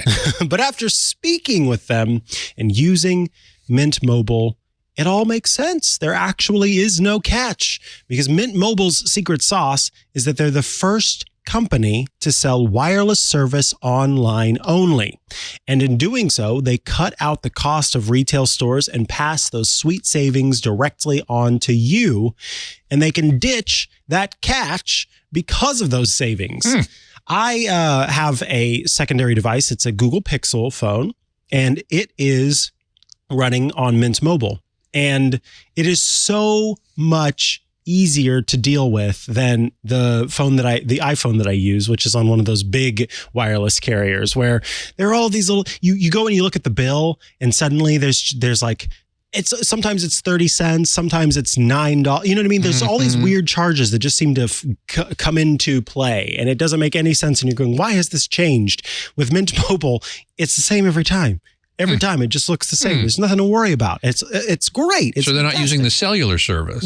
Yeah. They're using online. They're using online. Yeah. So you don't have to go in person. All those the stores that these big wireless carriers pay for and having those people there in the stores. Oh, yeah. Well, that's where they get to cut the cost because it's just online. Wow. So they can save you money in the end as they are also saving themselves money. And honestly, I love the straightforward nature of Mint Mobile, but also there's a little bit of cheekiness to Mint Mobile that's just enjoyable. They've got this little slight bent of comedy that I always appreciate. Commercials are pretty entertaining. Their commercials are so fun, yes.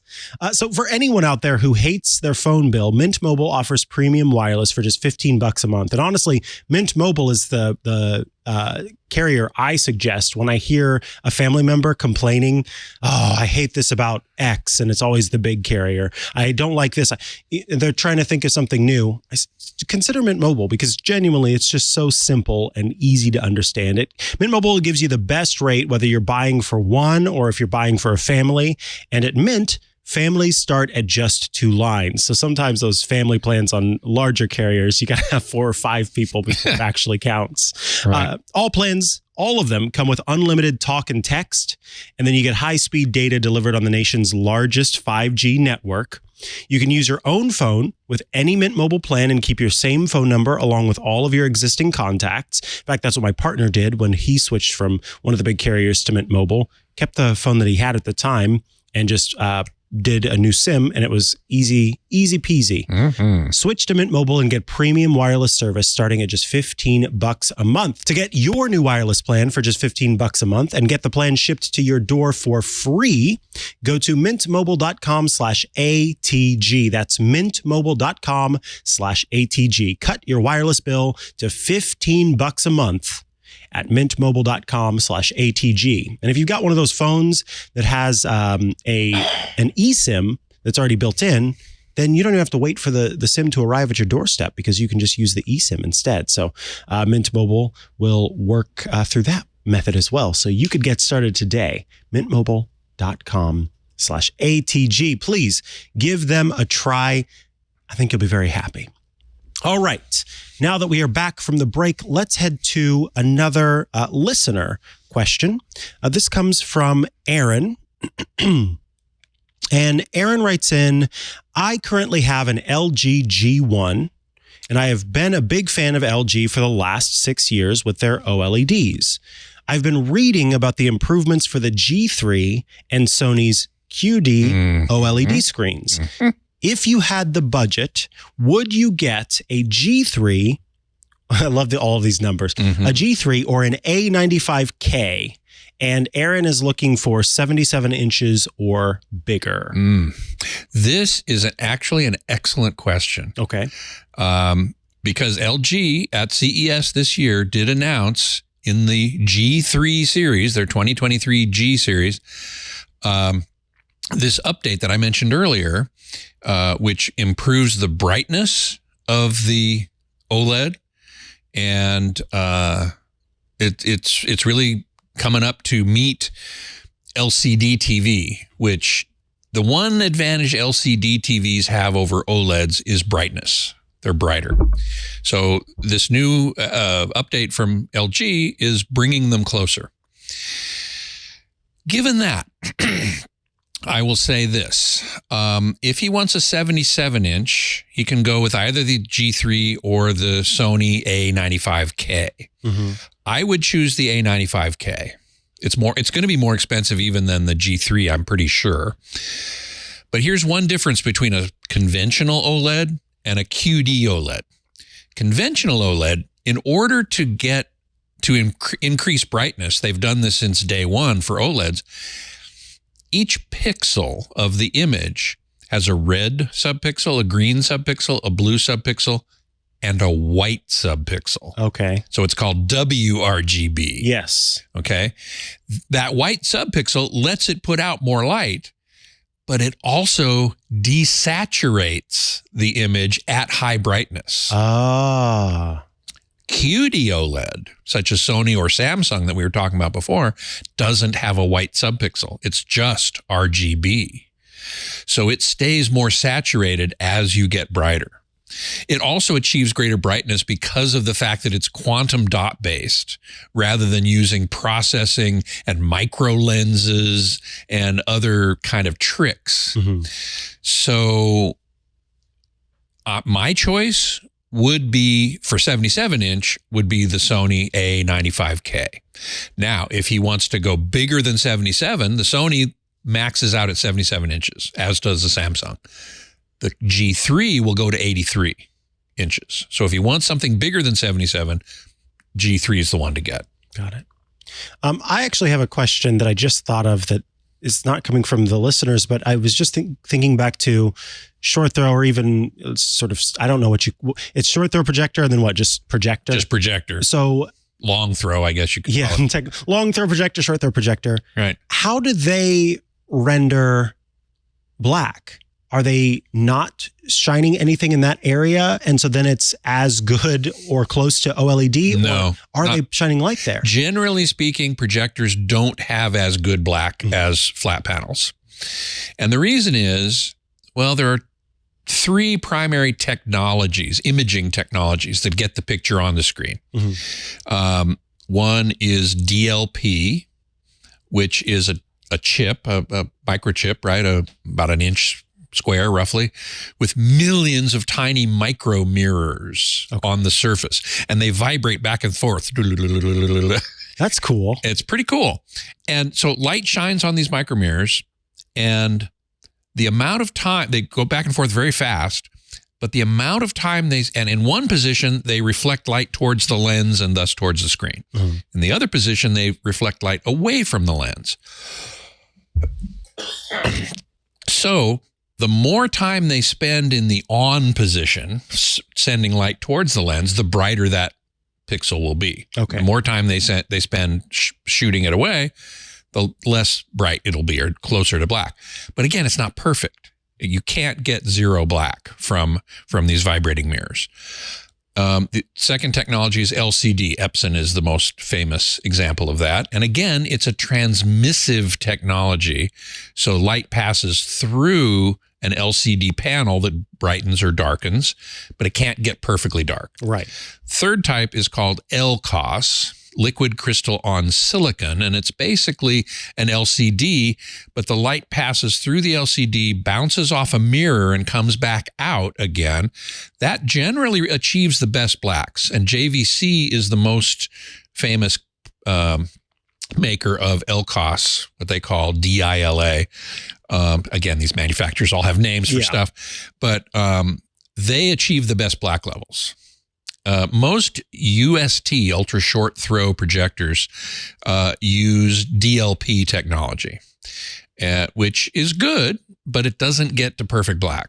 None of them get to perfect black. JVC with its DILA or LCOS projection gets closest.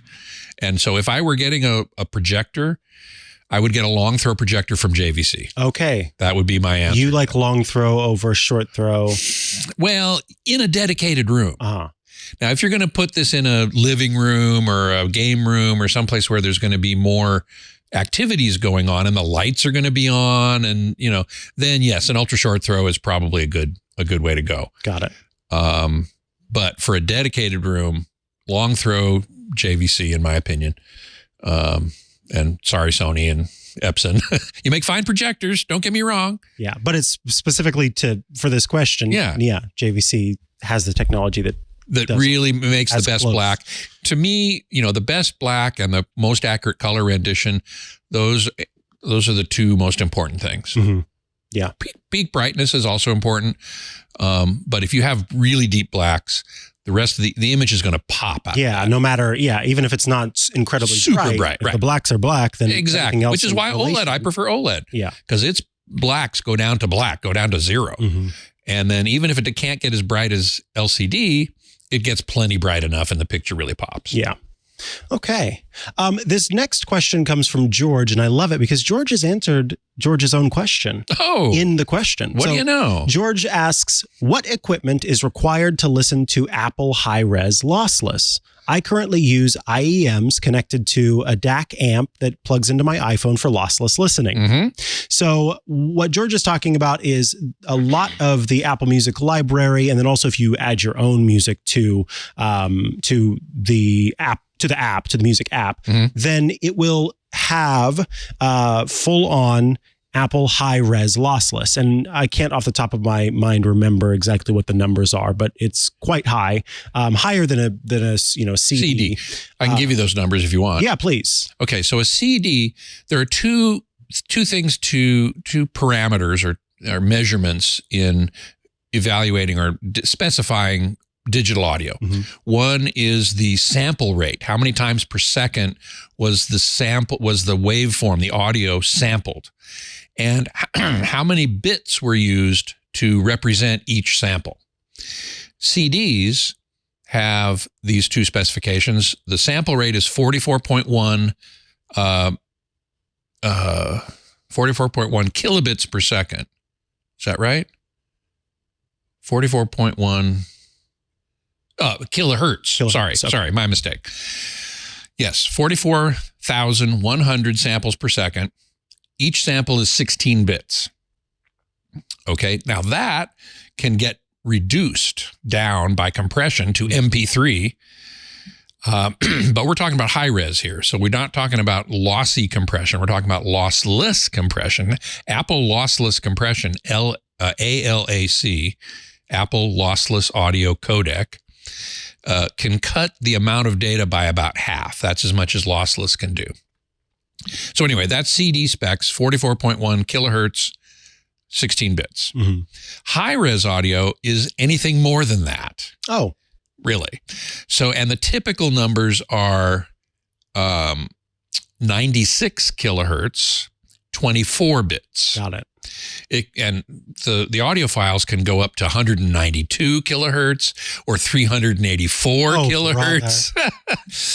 I think those are useless. Yeah. I personally think they're useless. Even 2496, I wouldn't go any higher than that. There's no need. Yeah. The good thing about going at a higher sampling rate, 96 kilohertz, whatever sampling rate you use, you'd better not be recording any frequency, any sound greater than half of that. Because if you do, you get this artifact called aliasing, and it's really ugly. So you don't want it. So you have to filter out everything that's coming into the system that's above half the sampling rate. With CDs at 44.1 kilohertz, half of that is 22.05. Our hearing range only goes to 20K. Actually, yours and mine isn't even that high. Right. So you have to filter out everything above 22 kilohertz, but you want to let in everything below that or below 20 kilohertz. So the slope of the filter has to be very steep, and that causes its own problems. If you sample at 96 kilohertz, you can have a nice gentle slope on the filter. Got it. And that will prevent what are called phase artifacts. You can still prevent anything higher than let's see, half of 96 is 48. So you want to prevent anything higher than 48 from getting in, but anything below 48, you can let it in, even though we won't be able to hear it. Right. So this nice gentle filter on the input when you're digitizing is a very good thing. So that's the use case for 2496. 24 bits, the number of bits specifies the dynamic range of the audio. With 16 bits, you have a theoretical dynamic range of 96 dB, which is more than enough.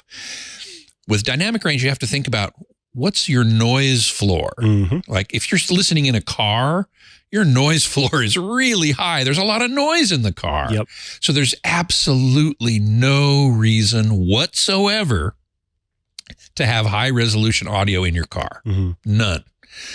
You need either a super quiet room with speakers that can reproduce more than 20 kilohertz,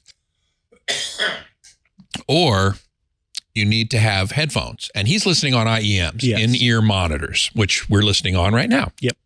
And those and headphones can easily get the dynamic range and the frequency response necessary to really appreciate high resolution audio, which is what I normally listen. When I'm listening to high quality audio, I will normally listen on headphones or IEMs. Like these Sennheiser IE300s are lovely. I love them because you can really appreciate the advantage of high resolution audio much more than most speaker systems in rooms. Mm-hmm. Rooms have higher noise floor. Speakers may or may not be able to reproduce the high dynamic range and high frequency response.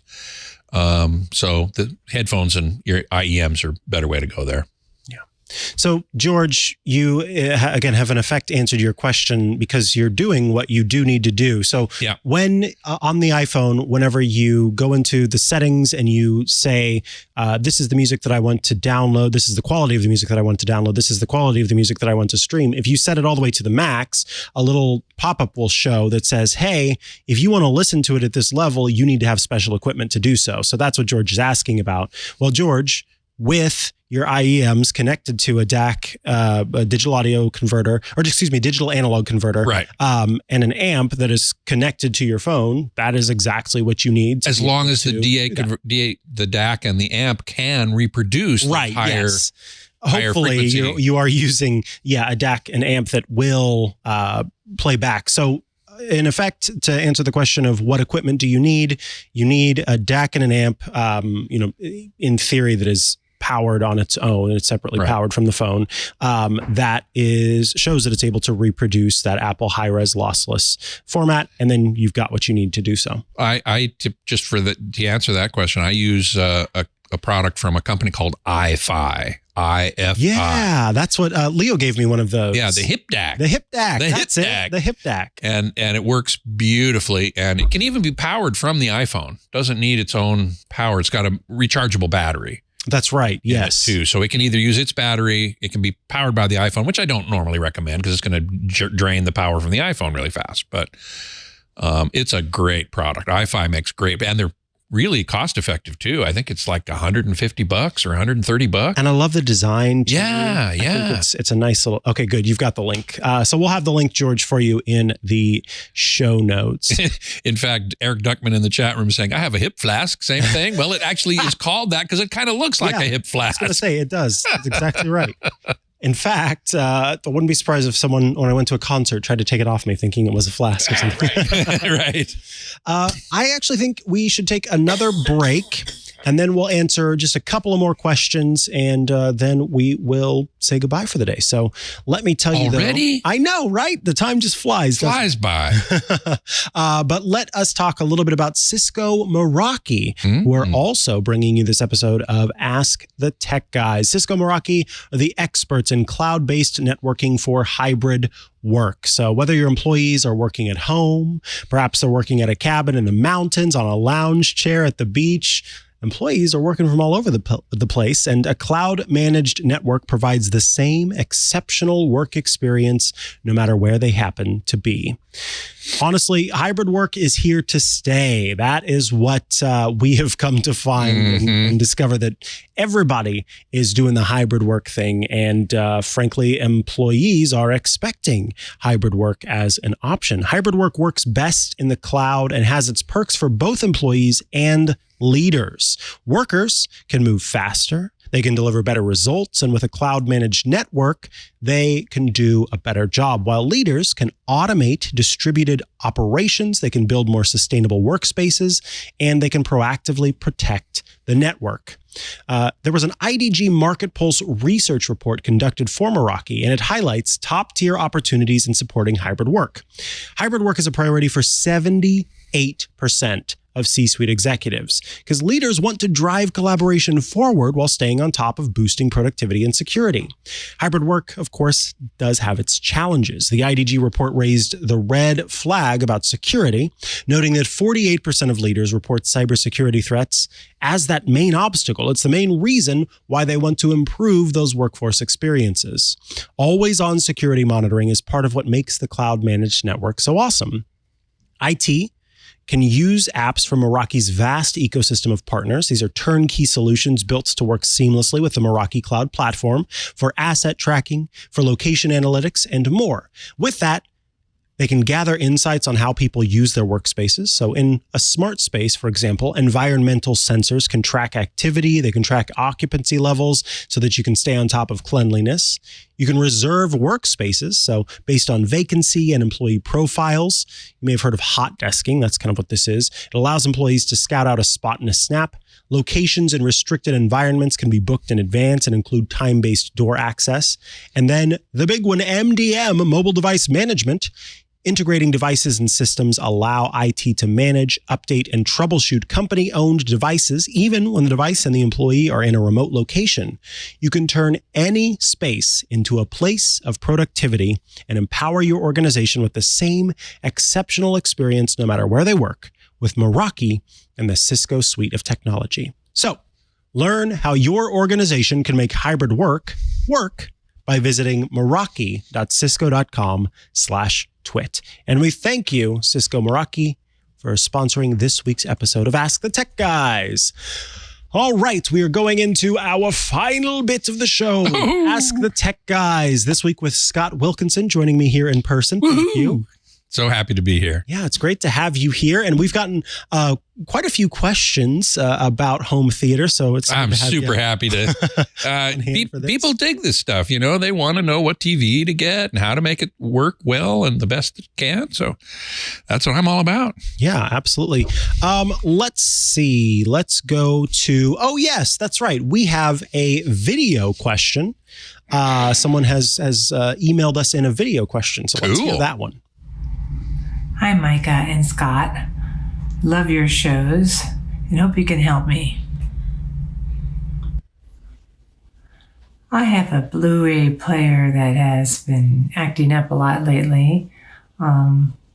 It's very frustrating to watch because it will freeze and then it will stagger. Oh, wow. And I don't know if there's something wrong with the player. It does happen to more than one disc.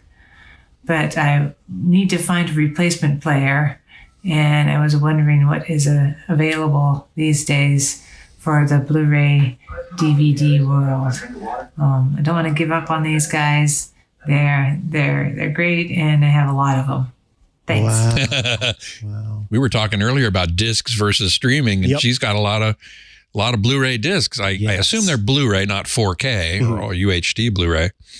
That player that she had very smartly took a picture of the manual,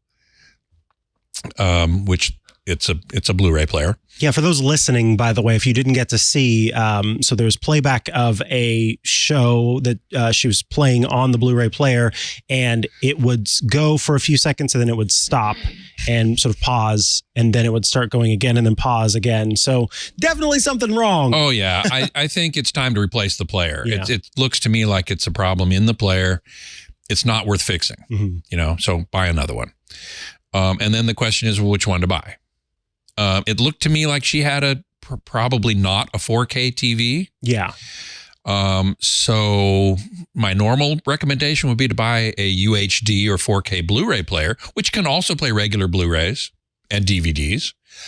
And I might still recommend that on the off chance that maybe someday she'll get a 4K TV. You know? Yeah, exactly. Yeah, so if you've got this hardware already updated, then whenever you make the choice to get the TV, you're not having to buy another new Blu-ray player. Correct. Right? Yeah. Correct. Exactly. So that's why I would probably recommend a 4K or what's called a UHD Blu-ray player. And LG makes them, Sony makes them, and Panasonic makes them. And the Panasonics are generally considered a good buy. And I'm looking to see if I have in my notes for Home Theater Geeks, I might have my notes for maybe I do. Let's see here. Wait a second. Oh, maybe not. Darn it. I was just answering this question, or I'm going to be answering this question on my show. Oh, nice. A similar question about what Blu-ray player, Ultra HD Blu-ray player to get. Panasonic makes several. They make, and they're in the, I believe they're called the UBPs, Ultra HD Blu-ray players. Let me just see if I can find that real quick. They make one at the $200 level, one at the $450 level, and one at the $1,100 level. Whoa, what do you get with that? Well, why do they go up so much? What can you add to the What can you add? It's a very good question. One of the things you probably add, I don't know the exact answer, but probably things like the player can do a lot of the video processing for you. Got it. Which the lower cost one probably doesn't. So let me see. UHD Blu-ray players. And so I'm just looking on Amazon here. They have it's the DP-UB something or another. Mm-hmm. And they have the 420. This is all Panasonic now. DP-UB 420 is $218 on Amazon. The DP-UB 820 is $423, and the 9000 is almost $1,000. Woof. Yeah, I see that the UB420 does not support HDR10, HDR10 Plus, and Dolby Atmos, whereas the 820 does. There you go. Those. Exactly right. So the 420 is a more basic unit, but it's only $200. Right. Yes, exactly. So, now the Sony BDP S6700 is $150. That probably doesn't support Dolby Vision either.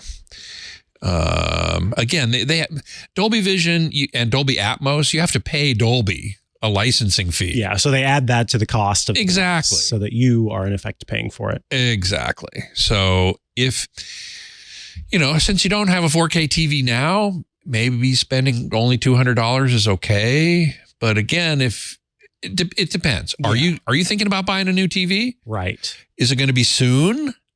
I can see the flow chart getting worked out. Right, exactly. If you're going to buy a new 4K TV soon, I would spend the extra money and get one that's capable of Dolby Vision and Atmos. If not, then sure, spend a couple $100, get the real basic one. You can actually get a Blu-ray player that, and that's probably going to be in like the $50 range these days. Just a standard, non-Ultra HD, non-4K, in which case you can get it from I know you can get them from LG, Samsung, Sony, any major name brand will be fine. So that's kind of what I have in mind about that. Yeah, here's the Sony. Well, geez, Sony Blu-ray player is $130. Here's one for $88 on Amazon. LG BP 175 Blu-ray player, $75. So if money's really tight, you're not going to get a Blu-ray Ultra HD player TV anytime soon. Maybe spending $70 is okay, and then just upgrade it when you get that TV. But if you're going to get it soon, then I would say get a 4K player, because you'll be glad you did when you get that 4K TV. Exactly. Yeah, that's great advice. Especially, again, sort of working through that flow chart. Right. Based on the television that you had, you don't have sort of a more modern set, in which case you don't necessarily have the technology to appreciate that expenditure. But maybe sometimes it's an aspirational thing. You get it and you go, oh yeah, now I want to go ahead and make that upgrade. So exactly. You're kind of looking for a way to push yourself into that. Give me a way to make it happen. No, I always am. All right. We've got a question from Vernon, who wrote in from Canada. Vernon says, I have more than 3,000 emails in my Gmail account. What? is there a way to delete them without going page by page, 50 at a time? I have this same question. This is a good question. So I checked it out, and it depends on what page you're using. Because if you're, the problem with this, obviously I cannot show my inbox because it's got a bunch of emails in there that, I need to not show. But if you're in your main Gmail page and you select the little checkbox that highlights what emails are available on that screen from the inbox page, then it won't let you select more. But if you have any sort of filter set up, if you have any sort of categories set up, if you have any tags set up, if you go onto any of those screens and you select the checkbox, there's a little option that says, it will pop up and it's kind of just a little link, and it says, select all of the emails in this filter, in this category, in this thing, or just the ones that are available on the page. So you can click that, and then it will actually select more than just what you're viewing on the page. So my suggestion for you in this case would be to basically switch to one of those categories, and then it's probably going to break it into 1,000 emails as opposed to the full 3,000. But then at least you could select those 1,000, get rid of those, and go to the next category, select those. And so it's a little bit of work. Not nearly as much as page by page. Exactly. And then, of course, there's the option that I'm sure a lot of folks would mention, which is you could use a third-party app, which is a little bit more complicated. So, you have, what is it, Thunderbird? I don't know if Firefox if Mozilla still makes that, but just a third-party email app. And many of those are going to let you select more than just the first 50 emails, in which case then you can archive the ones that you don't want. So if you want to keep it all in Gmail, just use the categories or tags. You'll be able to select more than just the first 50. And you can go from there. Great. All right. Let's see a question in the IRC. Says, I'm thinking of going with Verizon for cell data to stream videos, and Verizon caps their streaming quality to 720p.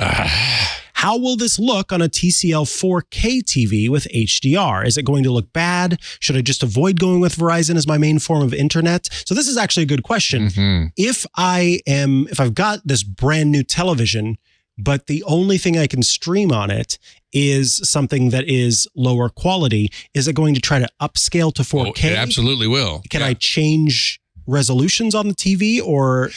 Not really. Okay. It's going to take whatever it gets and upscale it to 4K, which is one reason to buy, a TV with better processing, because that's where the upscaling happens. But I would strongly recommend finding a service that doesn't cap your streaming at 720p. That's pretty low. Basically, the lower the resolution of the input, the more the TV has to do to upscale, the harder it is. It's going to look softer. It's just going to look softer. It's not going to look that great. And I must admit, I don't know which services. I didn't even know this about Verizon. Yeah, I didn't know, especially if you're doing it. I can understand if you're doing it from a hotspot from your phone method, right? Sure, but at home? If I'm paying for Verizon internet, even if it is cellular, because this person is in an RV, but even if if it's cellular, then if I've got restricted? But if I've got a puck that is specifically meant to be this hotspot device, I feel like they have to be mindful that there are some people who live more nomadic lifestyles. Right. So maybe, it's just Verizon. Maybe you should check with other carriers and see. I think T-Mobile would be a good one to check based on, I remember Leo talking about his daughter. He got her cellular through T-Mobile as an internet connection, and it was pretty great. So you may see how they cap theirs if they do. Yeah. I would definitely look at others because 720p is going to look pretty soft. Yeah. I love this. This question also came from the IRC. It says, this is a future looking question. Hey, Scott, here's a question. 10 years from now, are we going to be mounting and watching our TVs in portrait mode to match our cell phones? Do you think video will go the way of portrait mode? I hope the hell not. I really hope not. I don't think so. No, I think that I mean, sure, cell phone. And I'll tell you this, when I shoot video with my cell phone, I do it in landscape mode. But most people shoot it in portrait mode. In fact, I was outside a store and somebody asked me, oh, can you take my picture? Sure. So I rotated it in this way. Oh, can you rotate it in the other way? Yes. I really want portrait mode. Okay. I've had that happen too. Yeah. But content, professional content, movies, TV shows, they're always going to be in landscape. Yeah. I mean, always. they're two separate art forms, right? Exactly. And when we're viewing on our phone, viewing in that mode with our phone that way makes sense. But sure. We don't, I shouldn't say everyone, but many of us aren't opening up a video on our phone that is meant to be watched this way and looking at it that way. Yeah. So it's terrible. we've got the two different means of looking at video. Now I will tell you this, Samsung at least makes a TV where you can turn it. You can rotate it. It's so extra. I know. This is true. As John points out, his eyes are always going to be landscape, not That's portrait. True. We got two of them and they're set side by side, not up and down. So that's right. That would be different. That would be different, wouldn't it? So yeah, that makes the most sense to me. I don't think I don't think in 10 years TVs are going to be mounted. Honestly, I don't think in 10 maybe 20 years, I don't think we'll have TVs in the way that we see them right now. I think they will be augmented screens. Yeah, we're wearing glasses or frames or something that I can turn and make any blank space on the wall a screen, or the screen could be right in front of me. Mm-hmm. And you know what I mean? So I think one of these days we'll get rid of the concept of a frame that's on the wall. Right. I've been following a company called Lightfield Labs that's making truly holographic displays. And they're in the early stages. Oh, yeah, I remember you talking about I was talking about this on The Tech Guy for once. And in 10 to 20 years, you're going to have true holographic images in your room. Won't that be cool? That will be super cool. That would be amazing. Yeah. So we'll see. All right. I think that brings us to the end. Really? Already? Of this episode of Ask the Tech Guys. Oh, man. It's been a pleasure having Scott Wilkinson here in person. Thank you. It's been a real pleasure to be here. Thank you so much. Yeah. If folks want to follow you online, check out the great work that you're doing, and see and listen to you, where do they go? The best place is right here at Twit. twit.tv/HTG for Home Theater Geeks version 2.0. We did the Home Theater Geeks for 8 years. Wow. From 2009 to 2018. And then it was off the air for a while, but I was invited to come back and do it again. And I'm so happy to be doing it again. And it's me answering questions and pontificating about one thing or another. Occasionally have a guest on. We've got Tom Holman, the TH of THX. Oh, wow. On the show. Might have started this last Thursday. He's a two-parter. Mm-hmm. He gets two parts. Yeah. But it drops every Thursday at 4 p.m. And it's a Club Twit show, so you got to join Club Twit, which I hope you do, because it's well worth it, not only for Home Theater Geeks, but for so many other great shows as well. I have a great time doing it, and that's now mostly what I'm doing in this realm. Awesome.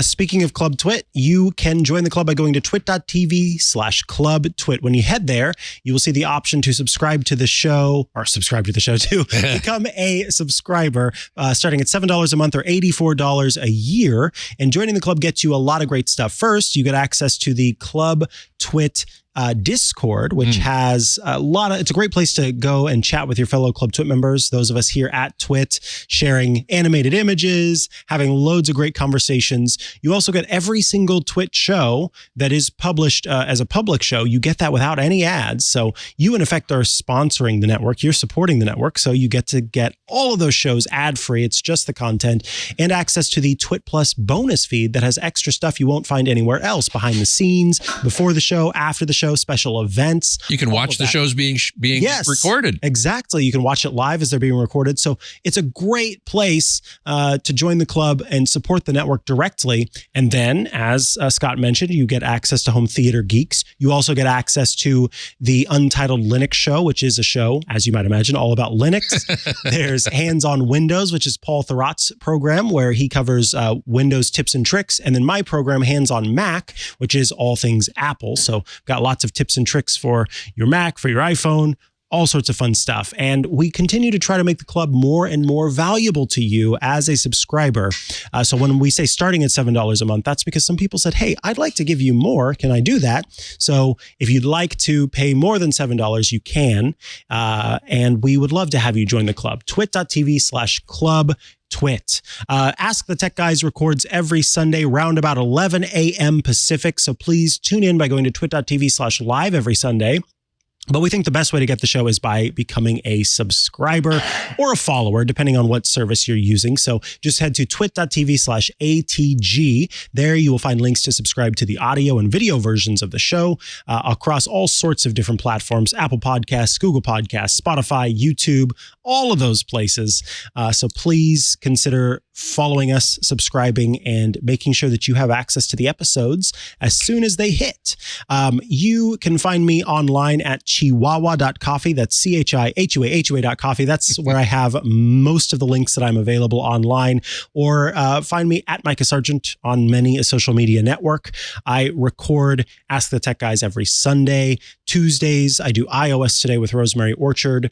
And Thursdays, Tech News Weekly with Jason Howell. So please check out those shows as well.